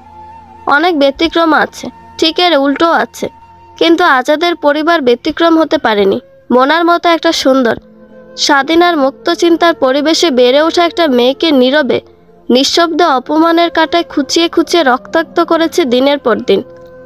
মোনা 7 দিনের ট্যুর শেষে এসে চাষারায় মায়ের বাসায় উঠেছে। মা ফিরোজা বেগম রিটায়ার্ড এখন। অনেক পরে হলেও মেয়ের জীবনের লাঞ্ছনার কথা সবই শুনেছেন। তিনি শিক্ষক হলেও আগের যুগের মানুষ। মেয়ে ডিভোর্স হয়ে যাক এটা তিনি চান না। আমাদের সমাজে বাবা মারা শিক্ষিত হোক বা অশিক্ষিত হোক, এই একটা জায়গায় সবাই এক। মেয়ে যত নির্যাতিত হোক, তাদের একটাই কথা, ধৈর্য ধরো, একদিন সব ঠিক হয়ে যাবে, বাচ্চা নিলে সব ঠিক হয়ে যাবে। এইসব বলে কোনো রকমে ঠেলে ঠুলে মেয়েটাকে স্বামীর বাড়ি পাঠিয়ে নিশ্চিন্ত হন। বাবা মায়ের এই আশ্রয়টুকু না পাওয়ার কারণে কত মেয়ের যে অপমৃত্যু হয়, কত মেয়ে যে জীবন মৃত হয়ে বেঁচে থাকে তার কোনো পরিসংখ্যান নেই। বিকেলে 2 মা মেয়ে চা নিয়ে বসেছে। ফিরোজা বেগম বলছেন, তুই তোর ফ্ল্যাটে চলে যাচ্ছিস যা, আমার মনে হয় ডিভোর্সে যাওয়ার দরকার নেই। এই বয়সে এসে সবার কাছে প্রশ্নের সম্মুখীন হওয়ার কি দরকার? দেখবি হয়তো আজাদ তার ভুল বুঝতে পারবে। মোনা হাত তুলে থামিয়ে দিয়ে বলল, এই কথাটি তুমি আর একবারও বলবে না। 28 বছরে যার ভুল ভাঙেনি তার এখন ভুল ভাঙবে? আর ভাঙেই যদি, সে কি ফিরিয়ে দিতে পারবে আমার জীবনের 28টি বছরের সব না পাওয়া, মুছে দিতে পারবে দিনের পর দিন করে যাওয়া অসম্মানগুলো? তা কি আর হয় মা? প্রতিটা পা ফেলতে গেলেও আমার এক একটা কথা মনে আসে, জানো তুমি? সে আর তার মা বলে, আমি নাকি শুয়ে বসে খাই, ঘরে এসি লাগিয়ে বেশি বিল তুলি, আমি নাকি কাগজের মতো টিস্যু ব্যবহার করি, আমি নাকি পানির অপচয় করি। প্রতিদিন অফিস থেকে এসে মুখ কালো করে একটার পর একটা ভুল ধরতে থাকে। এখানে লাইট জ্বলছে কেন, ওখানে ফ্যান ছাড়া কেন, টেবিলের ওপর লেবুর খোসা পড়ে আছে কেন, বাথরুমে সাবান শেষ হয়ে গেছে আরেকটা দেওয়া হয়নি কেন, সিঁড়িতে ময়লা কেন, তারপর খেতে বসে তরকারিতে এত তেল কেন, কখনো এত ঝাল কেন, মাছে তো বেশি রান্না হয়েছে কেন, দুধ বলক এসে পড়ে গেল কেন, এই যে এত কেন কেন, ভাত নরম হয়েছে কেন। কাজের মেয়েকে দিয়ে আমাকে কথা শোনায়, বলে মেয়ে মানুষকে নাকি থাপ্পড়ের উপরে রাখা দরকার। তুমি চিন্তা করো, সে আমাকে মিন করে কথাগুলো বলে, আর তুমি তার হয়ে ওকালতি করছো। আমার বাবা আমার মাথার উপর থাকলে আমি এতদিন অপেক্ষা করতাম না। না রে, আমি তার পক্ষে বলছি না, বলছি আমাদের সমাজে ডিভোর্সি মেয়েদের কেউ ভালো চোখে দেখে না। মোনা রেগে গিয়ে বলল, এই যে আমরা এই চিন্তাটা করি বলেই পুরুষগুলো লাই পেয়ে যায়। এই চিন্তাটা আমাদের বদলাতে হবে। আমার এই পুরো জীবনের যন্ত্রণা কি সমাজ ফেস করেছে? সে আমাকে মেরে কেটে টুকরো করে ফেললে সমাজ এগিয়ে আসবে? আসবে না। তখনও দূর থেকে বলতে থাকবে, নিশ্চয়ই মেয়েটার কোনো দোষ ছিল। আমি এসব কেয়ার করি না। সারাদিন কলেজে পড়িয়ে সন্ধ্যার পর ছাত্র পড়িয়ে তার এই হাজার কেন জবাব দিতে দিতে আমার প্রাণ ওষ্ঠাগত। একটা সময় ছিল সে আসার সময় অপেক্ষা করে থাকতাম, তারপর থেকে দরজা লাগিয়ে বসে থেকেছে। ছেলের বয়স এসেছে 6 মাসের হলো, সে এখন তার সামনে উল্টাপাল্টা কথা বলে। সেদিন নাস্তার টেবিলে বলছে, বুঝলে বৌমা, তোমার শাশুড়ি হচ্ছে নারী জাগরণের নেত্রী, তুমি আবার দলে ভিড়ো না। তার মা ঘুরে ঘুরে আগুনে ঘি ঢালেন। সে লোপাকেও আমার বিরুদ্ধে লাগিয়ে দিতে চেয়েছিল, জানো? ও বুদ্ধিমতী মেয়ে বলে সব বুঝতে পেরেছে। কেন তোমার মনে নেই? আতিক বড় হবার পর আতিককেও আমার ব্যাপারে উল্টোপাল্টা বলে আমার কাছ থেকে সরাতে চেয়েছে। আমি মাফ করব ওদেরকে? অসম্ভব। আরেকদিন তার মা বলছে, তোমার মাস্টারনি শাশুড়ির পাল্লায় পড়ো না, তাইলে সংসার শেষ। তাহলে তুমি বলো, এসবের মধ্যে থাকা যায়? হ্যাঁ, আমি ডিভোর্স না দিলেও পারতাম, কিন্তু এটা আমার সারা জীবনের অপমানের প্রতিশোধ। এটা না নিলে আমি শান্তি পাবো না। যুগে যুগে একই ঢোল পেটানো হচ্ছে, মেয়েদের ত্যাগ করতে হয়। কেন? বিয়েটা কি মেয়েরা একা করে, নাকি এটা কোনো একপাক্ষিক চুক্তি? তাহলে ত্যাগ দুজনে কেন করবে না? আর তার মা ঘুরে ঘুরে আগুনে ঘি ঢালেন। ফিরোজা বেগম দীর্ঘশ্বাস ফেলে বললেন, আমি তোর কষ্ট বুঝি মা, তুই যা ভালো বুঝিস কর। এমন সময় লোপার ফোন এলো। মোনাকে জানালো বাসার সব ফার্নিচার নিয়ে গিয়ে মোনার ফ্ল্যাটে গোছানো হয়ে গেছে। তার দাদি শাশুড়ি নাকি অনেক হইচই করেছেন। মোনার সাথে লোপার সম্পর্ক অনেক ভালো। লোপাকে আতিক পছন্দ করে বিয়ে করেছে, এটা আগে থেকেই মোনা জানতো। আতিক মায়ের কাছে কোনো কিছু কখনো লুকায়নি। মোনা যেদিন শুনেছে আতিক একজনকে পছন্দ করে, সে শুধু একটা কথাই বলেছিল, যাকে ভালোবাসো তাকে যদি সম্মানও করতে পারো তবেই তাকে বিয়ে করো, নইলে করো না। আমরা অনেক সময় চোখের ভালো লাগা কিছু সুপ্ত হিসেব নিকেশ মিলিয়ে একটা সম্পর্ক তৈরি করি, যাকে ভালোবাসা ভেবে ভুল করি। আসলে জিনিসটা তা না। ভালোবাসা হচ্ছে বন্ধুত্ব, সম্মান আর মমতার মিশেলে তৈরি একটা শক্ত আবেগময় অনুভূতি। এই অনুভূতি যদি তোমাদের ভেতরে সৃষ্টি হয় তবেই বিয়ে করবে। লোপাও আতিকের কাছ থেকে শুনেছিল কথাগুলো। সেই থেকে তার শাশুড়ির প্রতি একটা অন্যরকম শ্রদ্ধাবোধ কাজ করে। বিয়ের পর লোপা যখন এই বাড়িতে প্রবেশ করলো তখন মোনা তাকে জড়িয়ে ধরে ঘরে তুলেছিল। রাতে শোবার আগে লোপার ঘরে ঢুকে পাশে বসে হাতটি বাড়িয়ে দিয়ে বলেছিল, আজ থেকে আমরা দুজন বন্ধু, রাজি? লোপা অভিভূত হয়ে হাতটি আঁকড়ে ধরে বলেছিল, রাজি। আতিক তার বাবার অনুমতি নিয়ে বাসায় লোক ঢুকিয়েছে। আজাদ একটা কথাও বলেনি, দরজা বন্ধ করে বসেছিল। লোপা আর আতিক তাকে বলে বের হয়ে গেল বাসা গোছাতে। আজাদ বুঝতে পারল আজ আর তার জায়গা কোথাও নেই। স্ত্রী, ছেলে, ছেলের বউ কোথাও না। আসলে দিন শেষে মানুষের অবলম্বন কি? স্ত্রী, ছেলে মেয়েই তো। জীবনের পরিপূর্ণতা তো এখানেই। সে যে বন্ধন সৃষ্টি করতে পারেনি, নিজ হাতে দিনের পর দিন নিজেকে বিচ্ছিন্ন করেছে। আজ কি করে এই শতচ্ছিন্ন সম্পর্ক জোড়া লাগবে? তার কোনো পথ আছে কি? অনেকটা আনমনে ডায়েরিটা হাতে নেয় আজাদ। পৃষ্ঠা উল্টালে চোখে পড়ে। আজ নিজেকে নিজে প্রশ্ন করে দেখো তো, তুমি আমার সাথে যা করেছো এর বিনিময়ে তুমি কি পেয়েছো? তুমি আমার ভালোবাসা হারিয়েছো, আমার কাছ থেকে সম্মান হারিয়েছো, সহমর্মিতা হারিয়েছো। আমি তো মনে করি বউয়ের কাছ থেকে যে এই জিনিসগুলি পায় না সে অতি বড় দুর্ভাগা। বউকে যে বিপদে পাশে পায় না সে অভাগা। আজ তোমার ভাঙা সংসারের পূর্ণতা তোমার মা দিতে পারবে? মা একটা সুসজ্জিত সংসারে মধ্যমণি হয়ে থাকতে পারে। আজ তোমার শূন্য সংসারে তার স্থানটা কোথায়? মায়েদের একটা সাইকোলজিক্যাল সমস্যা হয়ে থাকে ছেলেদের বিয়ের পরে। সেটা হলো, আমার ছেলে হাতছাড়া হয়ে গেল, আর বোধহয় আমাকে ভালোবাসবে না, আমি বোধহয় সব হারালাম। ঠিক এখানে একটা পুরুষের বিশাল দায়িত্ব থাকে মাকে আশ্বস্ত করার, তাকে বোঝানোর যে তুমি আমাকে হারাওনি, বরং এখন আমরা দুজনেই তোমার। আমাদের সবার উপরে তুমি ছায়া হয়ে থাকবে। তিনি যদি নিরাপত্তার অভাববোধ থেকে কোনো রকম ভুল আচরণ শুরু করেন, ছেলেটির ভূমিকা হলো সেটা শুধরে দেওয়া। কিন্তু অনেক পুরুষকে দেখা যায় সমস্যাটি এড়িয়ে যায়, না দেখি না বুঝি ভাব করে। এতে সমস্যাটি একটা সময় গিয়ে জটিল হয়, আর তার পুরো দায়ভার গিয়ে পড়ে মেয়েটির ওপর। বউ ভালো না, কিছুই ম্যানেজ করতে পারে না। আসলে এই ব্যর্থতা ছেলেটির। মূল সমস্যাটিতে কারোরই চোখ পড়ে না। আর কিছু পুরুষ আছে বউকে অসম্মান অবজ্ঞা করে মাকে বোঝানোর চেষ্টা করে মাই সব, বউ গেলে বউ পাওয়া যাবে। তারা বোঝে না এরকম মানসিকতা নিয়ে দাসী পাওয়া যায়, বউ পাওয়া যায় না। আমি ভাবি, তুমি বিয়ে না করে একজন আজীবনের জন্য দাসী নিয়োগ দিলে না কেন? বিয়ে করা বউ তো দাসী হতে পারে না। যার ঘুমানোর বা বিশ্রামের স্বাধীনতা নেই, আত্মপক্ষ সমর্থনের স্বাধীনতা নেই, যার মত প্রকাশের স্বাধীনতা নেই, অন্যায়কে অন্যায় বলার স্বাধীনতা নেই, সে কি স্ত্রী না সেই পুরনো আমলের দাসী? ময়নাও মাঝে মধ্যে তেজ দেখিয়ে বলতে পারে, আমি আপনাদের কাজ করব না, বিদায় করে দেন। কিন্তু এই কথাটি আমি বলতে পারিনি। সম্মানহানির ভয়ে। একটা কাজের লোকের যে স্বাধীনতা কম থাকে ছিল আমার। কোনো জিনিস নিজের ইচ্ছে মতো সাজানোর অধিকার ছিল না আমার। তুমি বলে দিয়েছিলে যেটা যেভাবে আছে সেভাবে থাকবে। আমার ঘরটা ছিল একদম চারিদিক বন্ধ একটা জায়গায়। তোমার ভালো না লাগলে তুমি আলাদা ফ্ল্যাট নিয়ে থাকো গিয়ে। তোমাদের শোকেসে পুরনো সব প্লাস্টিকের ফুল হাবিজাবি দিয়ে ভরা। আমি ওগুলো ফেলে দিয়ে গুলশান ডিসিসি থেকে কিছু ঘর সাজানোর জিনিসপত্র নিয়ে এলাম। তোমার মা আমাকে কিছুই বললেন না। তোমাকে গিয়ে কি বললেন? তুমি এসে আমার এত শখ করে কেনা ফুলদানিগুলো ছুঁড়ে ফেলে দিলে। বললে আমি নাকি তোমার মাকে অপমান করেছি। ওসব নাকি তার পুরনো স্মৃতি ছিল। আমি এগুলোর মূল্য দেইনি। তোমার বাজে ব্যবহারে আমি হতভম্ব হয়ে গিয়েছিলাম। আমাকে কথাগুলো বুঝিয়ে বললেই হয়ে যেত। সেখানে সবার সামনে তুমি আমাকে অপমান করলে। আমার ছেলে দুটো মুখটা ছোট করে করুণ দৃষ্টিতে আমার দিকে তাকিয়েছিল। ময়না রান্না ফেলে দৌড়ে দেখতে এসেছিল কি হয়েছে। সেদিন মনে হয়েছিল এই বাসায় ময়নারও করুণার পাত্রী আমি। আমি বারবার বুঝতে পারছিলাম তোমার মা তোমাকে বোঝাতে পেরেছেন যে আমাকে বিয়ে করে তুমি ঠকেছ। তারই বহিঃপ্রকাশ ঘটছে দিনের পর দিন। আমার দুটো ছেলে শুকনো ছোট করুণ মুখগুলো আমার পায়ে বেরি হয়ে আছে। তাই প্রচণ্ড ঘৃণার অবক্তি নিয়ে আমি পড়ে রইলাম শুধু ওদের মানুষ করার আশায়। মা আর বউয়ের মধ্যে যে পুরুষ ভারসাম্য বজায় রেখে চলতে পারে না, মাকে খুশি রাখার জন্য যে সবসময় বউকে অবজ্ঞা করে, সে অতি নগণ্য পুরুষ। তাকে কাপুরুষ বললে কম বলা হয়। মানুষের জীবনে মা কেমন দামি, বউ তেমনি।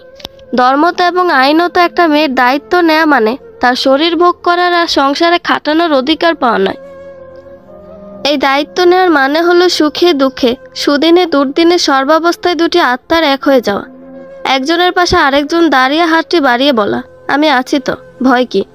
এই দুজনকে সমান পাল্লায় যে রাখতে পারবে না, তার বিয়ে করার প্রয়োজন আছে বলে আমি মনে করি না। আজ তোমার ছেলেকে দেখো, অনেক কিছু শিখতে পারবে। সারা জীবন বলে এসেছো অবজ্ঞা করে ছেলে দুটো মায়ের মতো হয়েছে। আজ আমি গর্বিত, আমার ছেলে দুটো আমার মতো হয়েছে। তবে তোমার মায়েরও গর্ব করা উচিত, তোমরাও তারই মতো হয়েছ। ডায়েরিটা পড়ে শেষ করো, কোর্টে এসে কিছু বলতে চাইলে কাজে দেবে। সন্ধেবেলায় আতিক অফিস থেকে ফিরে ফ্রেশ হয়ে ডাইনিংয়ে বসলো। এখন এই বাসার সহকারী হাসুর মা, আরেকজন ছুটা সহকারী আছে হাসিনা। সে দিনের বেলা এসে কাটা বাছা, কাপড় ধোয়া, ঘর মোছা ইত্যাদি করে যায়। হাসুর মা সিঙ্গারা ভাজছিল, এর মধ্যে লোপা এসে গরম গরম নুডলস বেড়ে দিল। আতিককে আর মনিরা বেগমকে ডেকে নিয়ে এলো। মনিরা বেগম এসে বসেই একটা ভুল দেখে ফেললেন। টেবিলটা ঠিকমতো মোছা হয়নি, পানি লেগে আছে। নুডলস কে রেঁধেছে, তুমি না হাসুর মা? লোপা শান্ত স্বরে জবাব দিল, হাসুর মা। মনিরা বেগম বিরস মুখে বললেন, তাহলে আর ও মুখে দেওয়া যাবে না, দাও দুটো বিস্কুট দাও, চা দিয়ে খাই। আতিক নুডলস খাচ্ছে, আজাদও মুখে দিল, কই খারাপ হয়নি। আসলে কিছু কিছু মানুষের কাজই হলো সারাক্ষণ অপরের ভুল ধরা। তাদের ধারণা তারা নিজেরা পারফেক্ট, আর বাকি সবাই ভুল। আতিক খেতে খেতে বলল, তোমার বয়স কত হলো দাদি? মনিরা বেগম চায়ে বিস্কুট ডুবিয়ে খাচ্ছেন, বললেন 80-র উপরে। আতিক বলল, এত বছর কিন্তু অনেকেই বাঁচে না, তোমাকে আল্লাহ এখনো ভালোই রেখেছেন। এখন অন্তত মানুষের পিছনে না লেগে আল্লাহর দিকে মন দাও। কোথায় কি হলো না হলো এগুলো নিয়ে মাথা ঘামানোর দরকার নেই। মনিরা বেগম ফোঁস করে উঠে বললেন, তুই আমাকে বাঁচার খোঁটা দিলি, এজন্যই তোকে কোলে পিঠে করে বড় করেছি। এই তো রেগে গেলে, তোমাকে খোঁটা দিলাম কোথায়? বললাম এ বয়সে একটু আল্লাহ খোদা নিয়ে ব্যস্ত থাকো, সংসার তো অনেক দেখলে। এমন সময় কলিং বেল বাজলো। আতিক দরজা খুলে দেখলো তার চাচা শাহেদ আর চাচি এসেছে। তারা 3 তলায় থাকে, মাঝে মাঝে খাবার দাবার পাঠিয়ে দায়িত্ব পালন করে। আর শাহেদ মায়ের সাথে তার যত রকম নেগেটিভ আলোচনায় সক্রিয় অংশগ্রহণকারী। আজাদ নিজেও শুনেছে কয়েকদিন, না শোনার ভান করেছে। আজ কেন জানি তার বিরক্ত লাগছে। লোপা রান্নাঘর থেকে নুডলস নিয়ে এলো, হাসুর মাকে চা দিতে বলল। শাহেদকে নুডলস বেড়ে দিচ্ছে লোপা। শাহেদ আতিককে উদ্দেশ্য করে বলল, তোমরা নাকি উত্তরা চলে যাচ্ছ? সেদিন সব ফার্নিচার গেল দেখলাম।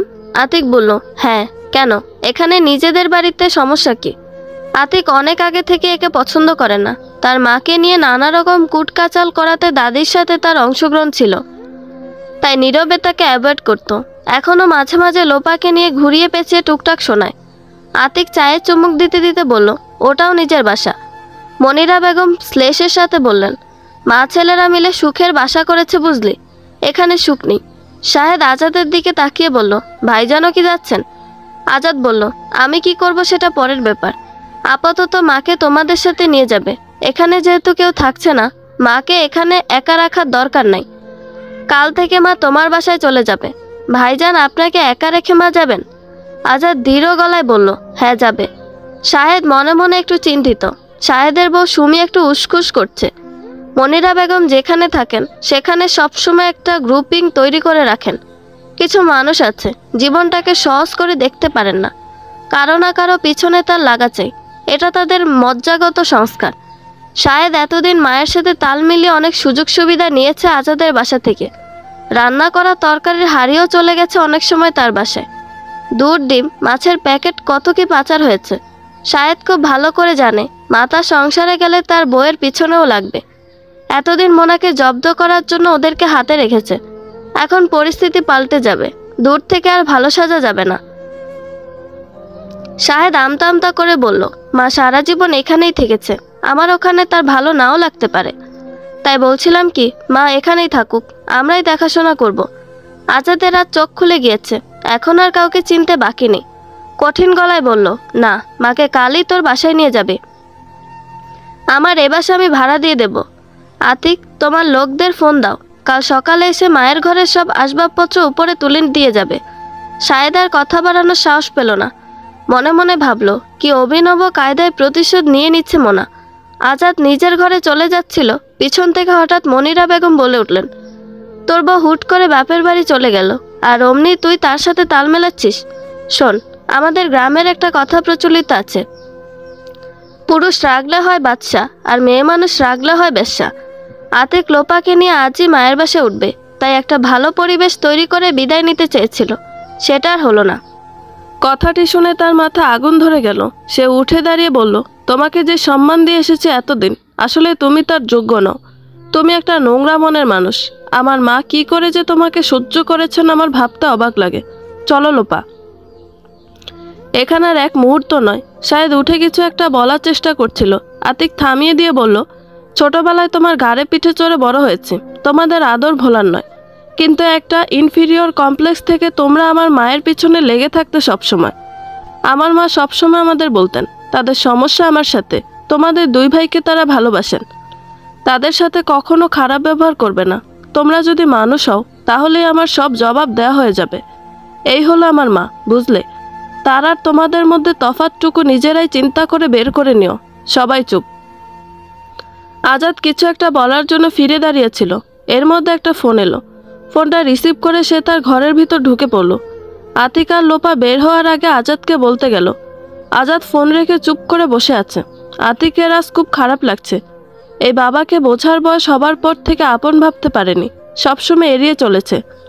বাবাও সবসময় বলতো, তোমরা তো তোমাদের মায়ের ছেলে, আজ তাকে ছেড়ে যেতে কেন জানি কষ্ট হচ্ছে। এটাই বোধহয় রক্তের টান। আতিক আজাদের পাশে বসে বলল, তোমাকে রেখে যেতে কষ্ট হচ্ছে বাবা। মার সাথে রাগ করে তুমি আমাদের কখনো আমার ছেলে বলনি।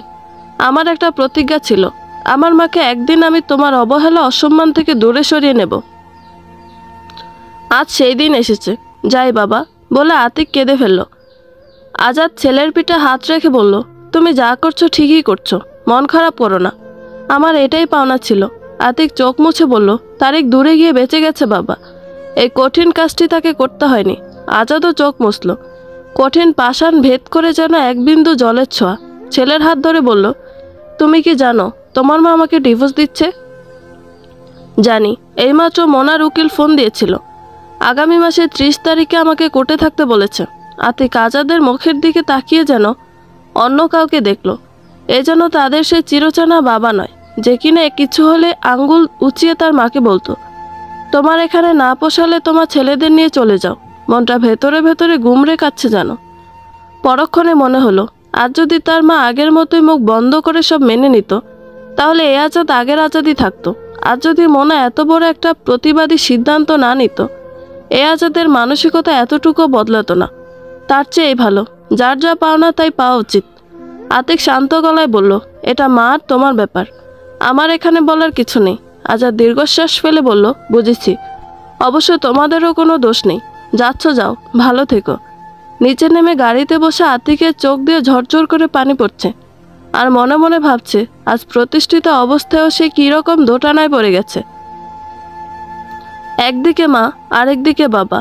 আতিক আজ উপলব্ধি করলো, এজন্যই মা তাদের ছোটবেলায় সিদ্ধান্তটি নেননি।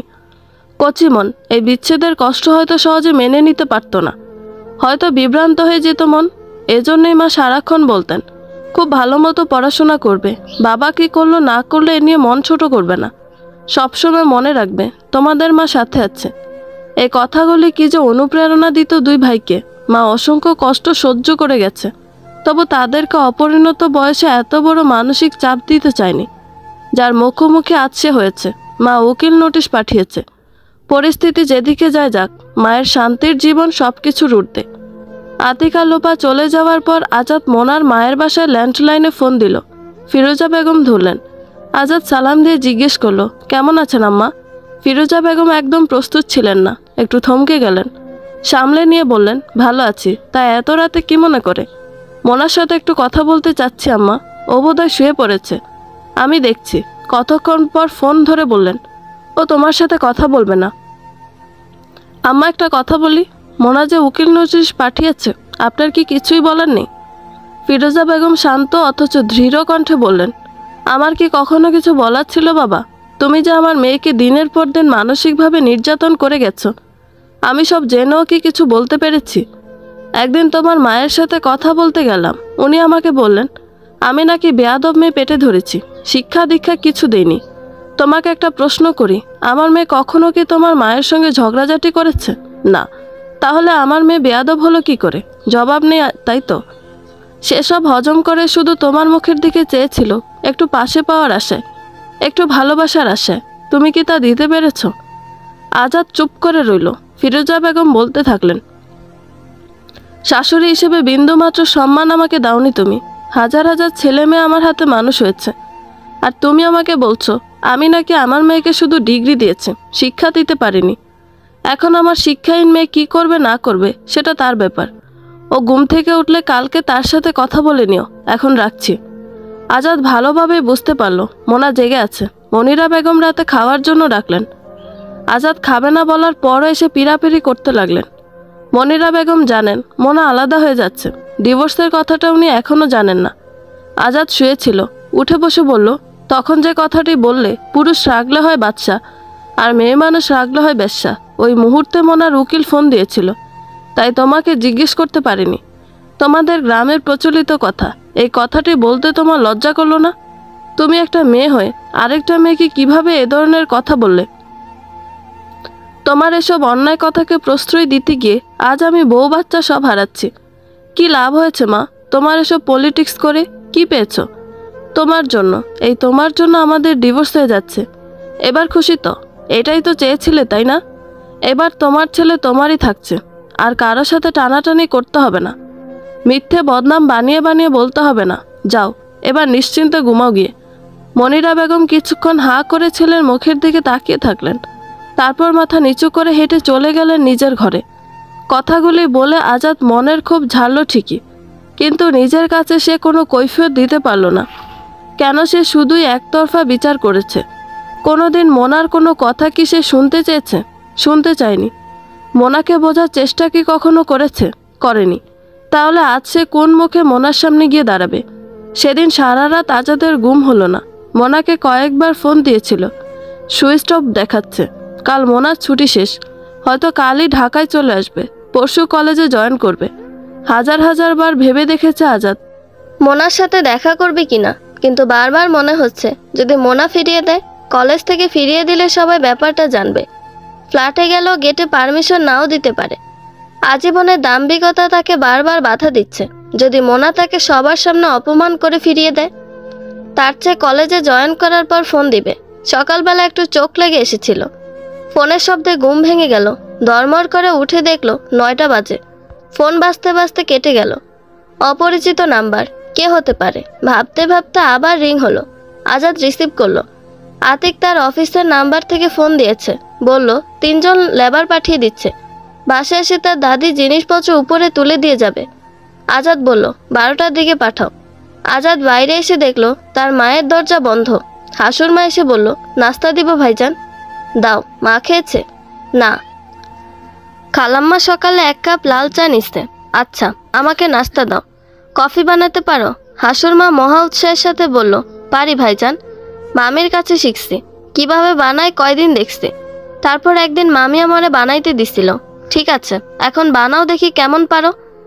হাসুর মা খুশি মনে কফি বানাতে চলে গেল। এই ফাঁকে নিজেও একটু খাবে।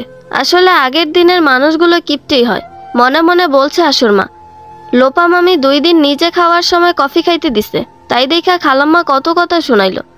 মামিরে বলল, কাজের লোককে কাজের লোকের মতো রাখবা, এদেরকে লাই দিলে মাথায় ওঠে। আমরা কাজের লোক বলে কি মানুষ না? আমাদেরও তো শখ স্বাদ আছে। মোনা ভাবি নিজেরা যা খায় তাই দিয়ে নাস্তা দেয়, আর খালাম্মা 2 দিনে 3 দিনে যত বাসি খাবার আছে তা খাইতে দেয়। এত বছর কাজ করি তাও তার মায়া হয় না। মোনা ভাবি লুকিয়ে লুকিয়ে ভালো খাবার দিত। লোপা মামি অবশ্য অত ভয় পায় না, খালাম্মার সামনে এটা সেটা দিয়ে দেয়। কিছু বললে বলে দেয়, ওরা গরিব মানুষ, আমরা ভালো মন্দ খেতে না দিলে ওরা কোথায় গিয়ে খাবে দাদি? আসলে আজকালকার মেয়েদের দিল বড় হয়, এটা হাসুর মার মনের কথা। মনে মনে এসব বলতে বলতে কফি বানানো শেষ করে হাসুর মা আজাদের মগ ভরে নিজের জন্য ছোট একটা কাপে একটুখানি ঢেলে রাখে। আজাদ চুমুক দিয়ে বলে, বেশ ভালোই তো বানিয়েছ। হাসুর মা খুশি মনে রান্নাঘরে ঢুকে যায়। খালাম্মা ঘর থেকে বের হওয়ার আগে কফি শেষ করতে হবে, দেখে ফেললে আর রক্ষা নাই। আজাদ কফি খেতে খেতে মেল চেক করছে। এ সপ্তাহে একটা কোম্পানি থেকে জব কনফার্ম করার কথা। গত 2 দিন মেল খোলেনি আজাদ। আজ দেখলো অনেক কিছু জমে আছে, তার মধ্যে তার চাকরির কনফার্মেশন লেটারটাও আছে। সিএফও হিসেবে নবায়নযোগ্য চুক্তিতে 1 বছরের জন্য নিয়োগপ্রাপ্ত হয়েছে আজাদ। সে অবশ্য 3 বছরের জন্য আবেদন করেছিল। যাই হোক, তবুও খুশি সে। এই মুহূর্তে খবরটি তার মোনাকে জানাতে খুব ইচ্ছে করছে। নিজের অজান্তে একটা দীর্ঘশ্বাস বেরিয়ে এলো। কদিন পর যার সাথে তার কোনো সম্পর্কই থাকবে না, তাকেই কেন এখন জানাতে ইচ্ছে করছে। অথচ কোনো কাজ সে কখনো মোনাকে জানানোর প্রয়োজন মনে করতো না। একদিন শাহেদ কিছু লোক নিয়ে ড্রয়িং রুমে ঢুকে সোফা সরানো শুরু করলো। মোনা জিজ্ঞেস করার পর বলল, ভাইজান বলেছে পুরনো সোফা চেঞ্জ করতে। ওয়াল ক্যাবিনেট হবে ঘরে, লোক ঢুকে কাজ শুরু করেছে। মোনা জানে না ছাদে লোক দিয়ে গাছ লাগানোর কাজ চলছে, মোনা তাও জানে না। এ নিয়ে কথা বলাতে আজাদ বলেছিল, সব কিছু তোমাকে জিজ্ঞেস করে করতে হবে। তারপর থেকে কোনো কিছুতেই মোনা কখনো নাক গলায়নি। আজ তার চাকরি হলো কি হলো না, তাতে মোনার কি এসে যায়। মনিরা বেগম এতক্ষণে ঘর থেকে বের হলেন। যেন কোনো রকম অস্বাভাবিক কিছু ঘটেনি এমনভাবে হাসুর মাকে ডেকে কি রান্না হবে বলে দিলেন। তারপর আজাদের কাছে এসে বসলেন। ঠান্ডা মাথায় বললেন, শোন বাবা, তোমাকে একটা কথা বলি, মন দিয়ে শোনো। আজাদ চুপ করে তাকিয়ে আছে মায়ের দিকে।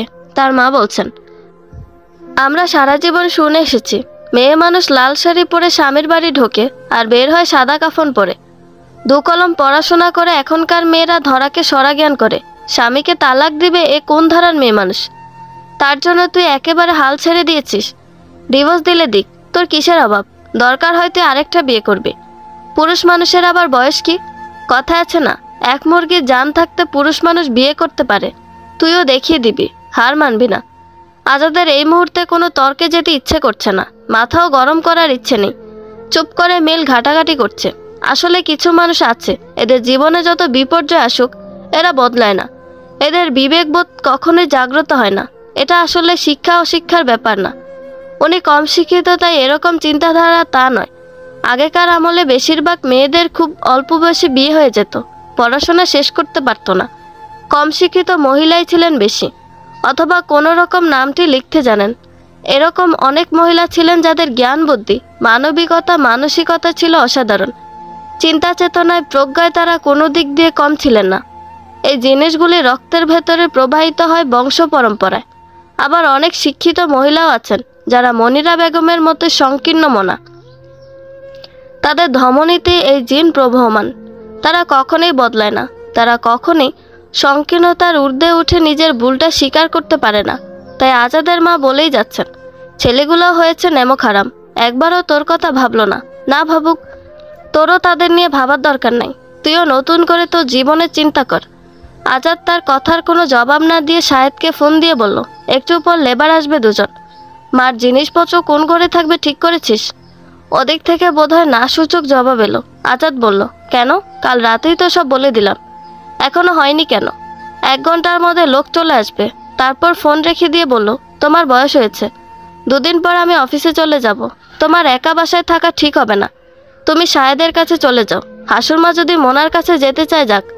আমি দারোয়ানকে বলে রেখেছি, একজন বাবুর্চি ঠিক করে দেবে। মনিরা বেগম হাল ছাড়লেন না, বললেন, তোকে না বললাম বাবা, হতাশ হবি না। হতাশ হওয়া পুরুষ মানুষের কাজ না। তারপর ক্ষোভের সাথে বললেন, তুই কি তাকে মেরেছিস না কেটেছিস, নাকি খেতে দিসনি? পুরুষ মানুষের একটু রাগ থাকতে হয় সংসার করতে গেলে। তাই বলে সংসার ছেড়ে চলে যেতে হবে? তাই তো যুগের পর যুগ ধরে এই সংস্কার চলে আসছে। স্বামীর বাড়িতে মেয়েদের দুটো খেতে পড়তে পারলেই হয়, এর বেশি আর কি দরকার? পুরুষ মানুষের অন্যায় অযৌক্তিক রাগ হজম করে কলের পুতুলের মতো মর্যাদাহীন জীবনযাপন করতে করতে কখন যে তাদের আত্মাটি মরে যেত তারা টেরও পেত না। কুয়োর ব্যাঙের মতো কুয়োকে সমুদ্র জেনে তারা জীবন পার করেছে। মুক্তির চিন্তা কখনো তাদের মাথায় আসতে দেওয়া হয়নি। তাই তারা যা পারেনি সেটা অন্য কেউ পারতে দেবে না। কোনো মেয়ে মাথা তুলে দাঁড়াতে গেলে দেখা যায় মেয়েরাই তাদের পিছনে লাগে বেশি। তাদের কথা হলো, আমরা করিনি, আমরা পারিনি, আমরা কি সব ছেড়ে দিয়েছি? তাদের প্রশ্নের উত্তরটা হলো, তোমরা ছিলে আত্মাহীন মেয়ে মানুষ, আর এখনকার মেয়েরা মানুষ, তাদের প্রতিবাদ করার এবং মাথা উঁচু করে বাঁচবার সামর্থ্য আছে। আজাদ দীর্ঘদিন একটা কর্পোরেট জব করেছে, অনেক হাই প্রোফাইল মানুষের সাথে মিশেছে, তাদের জীবনযাত্রা দেখেছে। আজ যখন নিজের জীবন পর্যালোচনায় বসেছে, তখন সে তার ভুলগুলি একেবারে অস্বীকার করতে পারছে না। আজ তার মনে হচ্ছে, আমার জীবনটাও তো তাদের মতো হতে পারত। আজাদের আজ মনে পড়ছে, মোনাকে নিয়ে যখন অফিসিয়াল কোনো প্রোগ্রামে যেত, মোনার মিশুকে স্বভাবের জন্য সে সবার সাথে গল্পগুজবে মেতে উঠত। সিনিয়র জুনিয়র সবার সাথে সে মিশে যেত। এ নিয়ে আজাদ কয়েকবার বলেছে, তুমি একজন হাই অফিসিয়ালের স্ত্রী, তুমি একটা ভাব নিয়ে থাকবে, সবার সাথে এত ফ্রি হওয়ার দরকার কি? মোনা বলেছিল, এটা কেমন কথা? সবাই পরিচিত হতে আসে, তোমার স্ত্রী বলে সম্মান করে গল্প করতে আসে, এতে সমস্যা কি? আজাদ রেগে গিয়ে তাচ্ছিল্যের সাথে বলেছিল, করো তো সামান্য একটা কলেজে চাকরি, এসব কর্পোরেট কালচার তুমি কি বুঝবে? এরপর থেকে মোনার কখনোই আজাদের কোনো অফিসিয়াল অনুষ্ঠানে যায়নি। এরকম শত শত ছোট্ট ছোট্ট ঘটনাগুলো দিনের পর দিন কখন যে দুজনের মাঝে এত কঠিন দূরত্বের সৃষ্টি করেছে তা বুঝতেও পারেনি সে, চেষ্টাও করেনি বোঝার। এ সব কিছু মোনার অহংকার ভেবে ভেবে আরও বেশি তাচ্ছিল্য করেছে। আজ মোনাকে তার অনেক দূরের মানুষ মনে হয়। কতদিন তারা এক বিছানায় থাকেনি, কতদিন মোনার মুখের দিকে ভালো করে তাকিয়ে দেখেনি, কতদিন হাত দুটো ধরেনি, কতদিন প্রয়োজন ছাড়া একটু হেসে কথা বলেনি। বছরের পর বছর মোনা ঘরে নাস্তার দুপুরের খাবার খায় না, তার মা খোঁটা দিত, ম্যাডামের জন্য টেবিলে খাবার তৈরি রাখতে হয়, অথচ বাসার সহকারীর বেতন হতো মোনার টাকায়। মোনা কলেজে গিয়ে সকালের ক্লাস নিয়ে তারপর নাস্তা কিনে খেত, দুপুরেও ক্যান্টিন থেকে কিনে খেত মোনা। সকালে দুপুরে খায় না তাও দোষ। ছেলেকে বলেছেন, তোর বউ টাকার গরম দেখায়, বাইরে খায়। কাজের সহকারী মেয়েটা মোনার টিফিন গুছিয়ে দিত, তাই মেয়েটাকে সকাল পাঠিয়ে দিত সিঁড়ি বা ছাদ ঝাড়ু দিতে, কখনো পাঠাতো গাছে পানি দিতে, একটা না একটা কাজে আটকে রাখত। মোনা আজাদকে বলেছিল, সিঁড়ি ছাদ ঝাড়ু এগুলো যে কোনো সময় দেয়া যায়, সকালে নাস্তার সময়টা ওকে রান্নাঘরে রাখা যায় না? আজাদ জবাব দিয়েছিল, এটা মার ব্যাপার, তুমি কি সংসার দেখো যে তোমার কথা মতো হবে? তারপর থেকে মোনা 2 বেলা বাইরে খেত। আজাদ কখনো বলেনি কি খাও, কোথায় খাও, তার মা বলেছে টাকার গরম দেখায়, সেও তাই ধরে নিয়েছে। কত বিবাহবার্ষিকী এসেছে গিয়েছে, কখনো একটু শুভেচ্ছা জানানো হয়নি। শরীর খারাপ হয়েছে, জ্বর হয়েছে, কখনো গায়ে হাত দিয়ে দেখেনি। এটা কি হওয়ার কথা ছিল? মোনা খুব হাসি খুশি মিশুকে মেয়েছিল, যা দেখেই তাকে পছন্দ করেছিল আজাদ। তাহলে এমন কেন হলো? মোনার কাছে তার চাওয়ার ছিল অনেক কিছু, সেই চাওয়াটাকে সে মোনার উপর চাপিয়ে দিয়েছিল। তার চিন্তায় আসেনি চাপিয়ে দিয়ে কিছু পাওয়া যায় না, পেতে গেলে আগে দিতে হয়। কাউকে তার পাওনাটুকু দিয়ে পূর্ণ করলে তবেই না সে অন্যকে পূর্ণ করতে পারে। শূন্য মন নিয়ে মানুষ কখনোই কাউকে পূর্ণতা দিতে পারে না। মোনা কর্মক্ষেত্রে জয়েন করেছে, নারায়ণগঞ্জ থেকে ভোরে রওনা দিয়ে সরাসরি কলেজে। এসে লোপার সাথে কথা হলো, ঘরের কিছু জিনিসপত্র কিনতে হবে। লোপা অবশ্য প্রস্তাব দিয়েছিল, আগের বাসায় এত এত জিনিসপত্র, তার থেকে কিছু নিয়ে আসলে হয়। মোনা না করে দিয়েছে। যা কিছু মোনার নিজের কেনা সেগুলো শুধু লিস্ট করে দিয়েছিল লোপাকে, এর বেশি কিছু লোপা নেয়ওনি। প্ল্যান করা হলো বিকেলে কলেজ শেষ করে দুজন মিলে মার্কেটে যাবে। 11টার দিকে ক্লাস শেষ করে আসার পর পিয়ন চা বিস্কুট দিয়ে গেল। টুকটাক কিছু ফাইলের কাজ চেক করে মোনা চায়ে চুমুক দিতে দিতে মোবাইল হাতে নিল। কলেজে থাকলে মোবাইল সাইলেন্ট করা থাকে। দেখলো অনেকগুলি কল এসে আছে, একটা আতিকের, বাকি সবগুলো আজাদের। মেসেঞ্জারে 2টো মেসেজ, একটাতে আজাদ লিখেছে তার চাকরির খবর, আরেকটা মেসেজ একটু বড়, তাতে লেখা ছিল, জানি ফোন ধরবে না, তবুও দিয়েছিলাম। আমাদের দীর্ঘ বিবাহিত জীবনে আমরা দুজন 2 মেরুর বাসিন্দা ছিলাম, এটা সত্যি। আমরা কেউ কাউকে বুঝে চলার চেষ্টা করিনি, না আমি না তুমি। আমি ভুল পথে চলেছি আর তুমি আমাকে অত্যন্ত যত্নের সাথে অবহেলা করে নীরবে দূরে সরিয়ে দিয়েছ, আমার দিক থেকে মুখ সরিয়ে নিয়েছ। তুমি কি আমাকে বোঝাতে পারতে না? দূরে সরে না গিয়ে কাছে টেনে আমার ভুলগুলো ধরিয়ে দিতে পারতে না? একদিন হয়তো আমি ঠিকই বুঝতাম, কিন্তু তুমি তা কখনোই করনি। আমার অনেক ভুল ছিল, আমি স্বীকার করি, কিন্তু তোমার অহংবোধও কি এই দূরত্বের জন্য দায়ী নয়? ছেলেদের নিয়ে একটা আলাদা জগৎ তৈরি করে তুমি তোমার মতো থেকেছ। আমি চেয়েছি, দেখেছি। লোভ হয়েছে খুব তোমাদের মাঝে ঢোকার, কিন্তু তোমাদের বোঝাতে পারিনি। একবার তুমি আড়ং থেকে 3টি কাপ পিরিচ কিনে নিয়ে এলে, এসেই ছেলেদের দেখিয়ে বললে, এটা আমাদের 3 মা ছেলের। বিকেলবেলা ছেলেদের নিয়ে বারান্দায় বসে চা খেলে। আমি খেলাম ডাইনিংয়ে বসে। ব্যাপারটিতে আমি কষ্ট পেয়েছিলাম, বুঝতে দেইনি কখনো। তোমার নীরব তাচ্ছিল্য আমাকে আরও রাগী করে তুলেছে, তোমাকে আরও আঘাত করার জন্য তখন যা নয় তাই করেছে। সংসারে একজন খারাপ হলে আরেকজনকে ঠান্ডা মাথায় হাল ধরতে হয়। তুমি নীরবে হাল ছেড়ে দিয়ে নিজের মতো নোঙর তৈরি করে নিয়েছ, আর আমি হাল ছাড়া নৌকোর মতো যেদিকে চালাই সেদিকে ছুটেছি। এর জন্য কি তুমি একটুও দায়ী নও? আজও আর একবার আমরা চিন্তা করে দেখতে পারি না, ভাঙার আগে আরেকবার? মোনা মেসেজটা পড়ে খুব গভীরভাবে তার সারমর্ম পর্যবেক্ষণ করতে লাগলো। মানে কি? আজাদ বোঝাতে চাইছে এই পরিস্থিতির জন্য আমিও দায়ী। সত্যি কি তাই? আমি কি তাকে বোঝাতে পারতাম? সে কি শুনতো আমার কথা? আমি বোঝাতে গেলে কি সে বুঝতো? আসলে কি জানি, হয়তো দিনের পর দিন আত্মসম্মান বিসর্জন দিয়ে হাতে পায়ে ধরতে থাকলে হয়তো কিছুটা পরিবর্তন হতো। সংসার টেকানোর জন্য আমাদের অধিকাংশ মেয়েই যা করে থাকে। মোনা কাজে মন দিতে পারছে না। শিক্ষকরা কেউ কেউ আসছে, দু একটা কাজের কথা বলছে। সামনে পরীক্ষা, এ নিয়েও সবার সাথে বসতে হবে, কত কাজ। কিন্তু অস্থির মন নিয়ে কাজ করা বা কাজের পরিকল্পনা করা কোনোটাই হয়ে ওঠে না। মোনা এই মুহূর্তে সব চিন্তা দূরে সরিয়ে রাখলো। রাতে বাসায় বসে চিন্তা করা যাবে। অফিস সহকারীকে ডেকে একটা মিটিংয়ের নোটিশ এবং এজেন্ডা বুঝিয়ে দিল। আরেকটা গেট টুগেদার করতে হবে অভিভাবকদের সাথে। টেস্ট পরীক্ষার আগে কিছু গাইডলাইন ছাত্র এবং অভিভাবক একসাথে নিয়ে দিতে চাইছে। এগুলোর পূর্ব প্রস্তুতির জন্য কয়েকজন শিক্ষককে ডেকে নিয়ে আলোচনায় বসলো। বাসায় ফিরতে ফিরতে সন্ধ্যা। লোপাকে আগেই বলে দিয়েছিল আজ আর মার্কেটে যাবে না। নিজের ফ্ল্যাটে আগেও বহুবার এসেছে, কিন্তু বসবাসের জন্য আজকেই প্রথম এলো। লোপার গোছানোর প্রশংসা না করে পারল না। নিজের ঘরে এসে ফ্রেশ হয়ে শুয়ে পড়ল মোনা। লোপা বুঝতে পারছিল মোনার মনটা ভালো না, কিন্তু সে কখনোই এসব নিয়ে মোনার সাথে কথা বলেনি। মোনাও কখনো কারো ব্যাপারে কোনো কথা লোপার সাথে আলোচনা করেনি। যা কিছু ঘটছে লোপা শুধু দেখে যাচ্ছে। মোনা আর আতিকের সিদ্ধান্ত মতো কাজ করছে।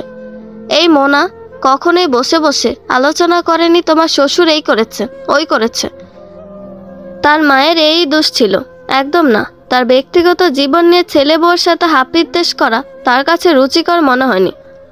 সে যা শুনবার আতিকের কাছে শুনবেই। শুয়ে একটু বিশ্রাম নিয়ে আবার মেসেজটা পড়লো মোনা। আজাদ বলতে চাচ্ছে, মোনা চাইলে তাকে বুঝিয়ে ঠিক করতে পারত। মোনা সেটা কেন করেনি? মোনা নিজেকে বোঝার চেষ্টা করছে খুব গভীরভাবে।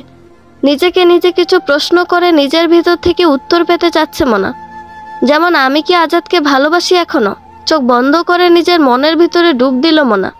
উত্তর এলো না। মেসেজটা পেয়ে একটু কি দুর্বল হয়ে গেছি? ভেতর থেকে জবাব এলো না। আজাদকে কি বোঝানোর মতো অবস্থা তখন ছিল? একদম না। আজাদের জন্য কি একটু হলো মায়া তৈরি হয়েছে এই মুহূর্তে? মনের ভেতরে হাতড়ে দেখলো মোনা, না, একটুও না। তাহলে ডিভোর্সের সিদ্ধান্ত আমার ভুল হয়নি? ভেতর থেকে মন বলল না, একদম না।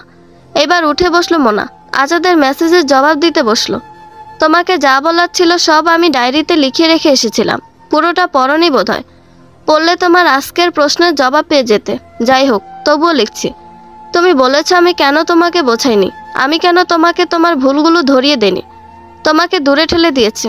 এখন আমার প্রশ্ন হলো, মানুষ ভালো মন্দ বোঝাতে বসে কাকে? দিনের পর দিন লাঞ্ছনা গঞ্জনা সয়ে কাকে ভুল শুধরে দেবার চেষ্টা করে? কার কাছে মানুষ নিজেকে ছোট করতে পারে বলতে পারবে? আমি জানি পারবে না। উত্তরটা আমি বলে দিই। মানুষ তার কাছে ছোট হতে পারে যাকে সে প্রাণ দিয়ে ভালোবাসে। সত্যিকার অর্থে কাউকে ভালোবাসলেই তার কাছে নত হওয়া যায়। যার তার কাছে নত হওয়া যায় না। যার তার কাছে নত হওয়ার মানুষই মোনা নয়। বিয়ের পর হাতের রং তখনও মোছেনি আমার। নতুন স্বামী স্ত্রী একজন অপরজনে যখন বিভোর হয়ে থাকার কথা, দুনিয়ার সব যুক্তি খোঁড়া মনে হওয়ার কথা, সেই সময়টিতে তুমি সামান্য কারণে তৃতীয় ব্যক্তির প্ররোচনায় আমাকে চড় মেরেছিলে। আমার বাবাকে অসম্মান করে কথা বলেছিলে। আমাকে ছোট ঘরের মেয়ে বলেছিলে, মনে পড়ে? ঠিক সেই দিনটিতে আমি আমার ভালোবাসাকে কবর দিয়ে দিয়েছি। কারণ আমার প্রতি যদি বিন্দুমাত্র ভালোবাসা তোমার থাকতো, তুমি এই কাজটি কখনোই করতে পারতে না। তাই যে আমাকে ভালোবাসে না আর আমি যাকে ভালোবাসি না, তার কাছে ছোট আর প্রশ্নই আসে না। তুমি ভাবছো তাহলে তখন যাওনি কেন? এই প্রশ্নের জবাবও ডায়েরিতে দেওয়া আছে।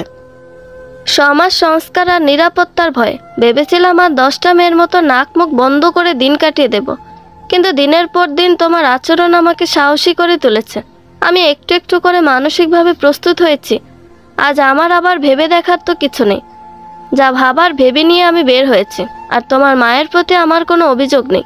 তিনি জীবনের অনেকটা সময় পার করেছেন একটা কঠিন পরিস্থিতির ভেতর দিয়ে। হয়তো এরই প্রভাব ছিল তার আচরণে, কিন্তু তুমি তাকে শুধরে না দিয়ে নিজেই নিজেকে ছোট করেছ। আর তুমি আজকে এত বড় একটি মেসেজ আমাকে দিয়েছ। তোমার যদি মনে হতো আমার জন্য এতটুকু ভালোবাসা আছে তোমার, তুমি একবার হলেও বলতে, কিন্তু বলতে পারোনি। যাই হোক, যে মন একবার নয়, দুবার নয়, বারবার ভেঙে যায়, তারা জোড়া লাগানো যায় না। বৃথা চেষ্টার কি দরকার? তার চেয়ে এই ভালো যার যার মতো দুজনেই ভালো থাকি। আশা করবে এসব মেসেজ দিয়ে আমার সময় নষ্ট করবে না। আর তোমার মতো অনেক বড় কর্পোরেট চাকরি না করলেও আমাকে অনেক ব্যস্ত থাকতে হয়। নতুন চাকরির জন্য অভিবাদন। আজাদ রাতের বেলা খুব মনোযোগ দিয়ে মেসেজটি পড়ল। সত্যি আজ তার মনে হচ্ছে এই কাজটি সে না করলেও পারত। যে সম্পর্ককে সে অঙ্কুরিত অবস্থায় উপড়ে ফেলেছে, তার শিকড় তৈরি না হলে কাকে দোষ দেওয়া যায়? তারপরও কোর্টে দাঁড়ানোর আগে আজাদ আরও কয়েকবার মোনার সাথে যোগাযোগ করার চেষ্টা করেছে। মোনা কোনো সুযোগ দেয়নি। মানুষ অন্য সব কষ্ট হয়তো ভুলতে পারে, কিন্তু অপমান আর অসম্মানিত হওয়ার কষ্ট সহজে ভুলতে পারে না।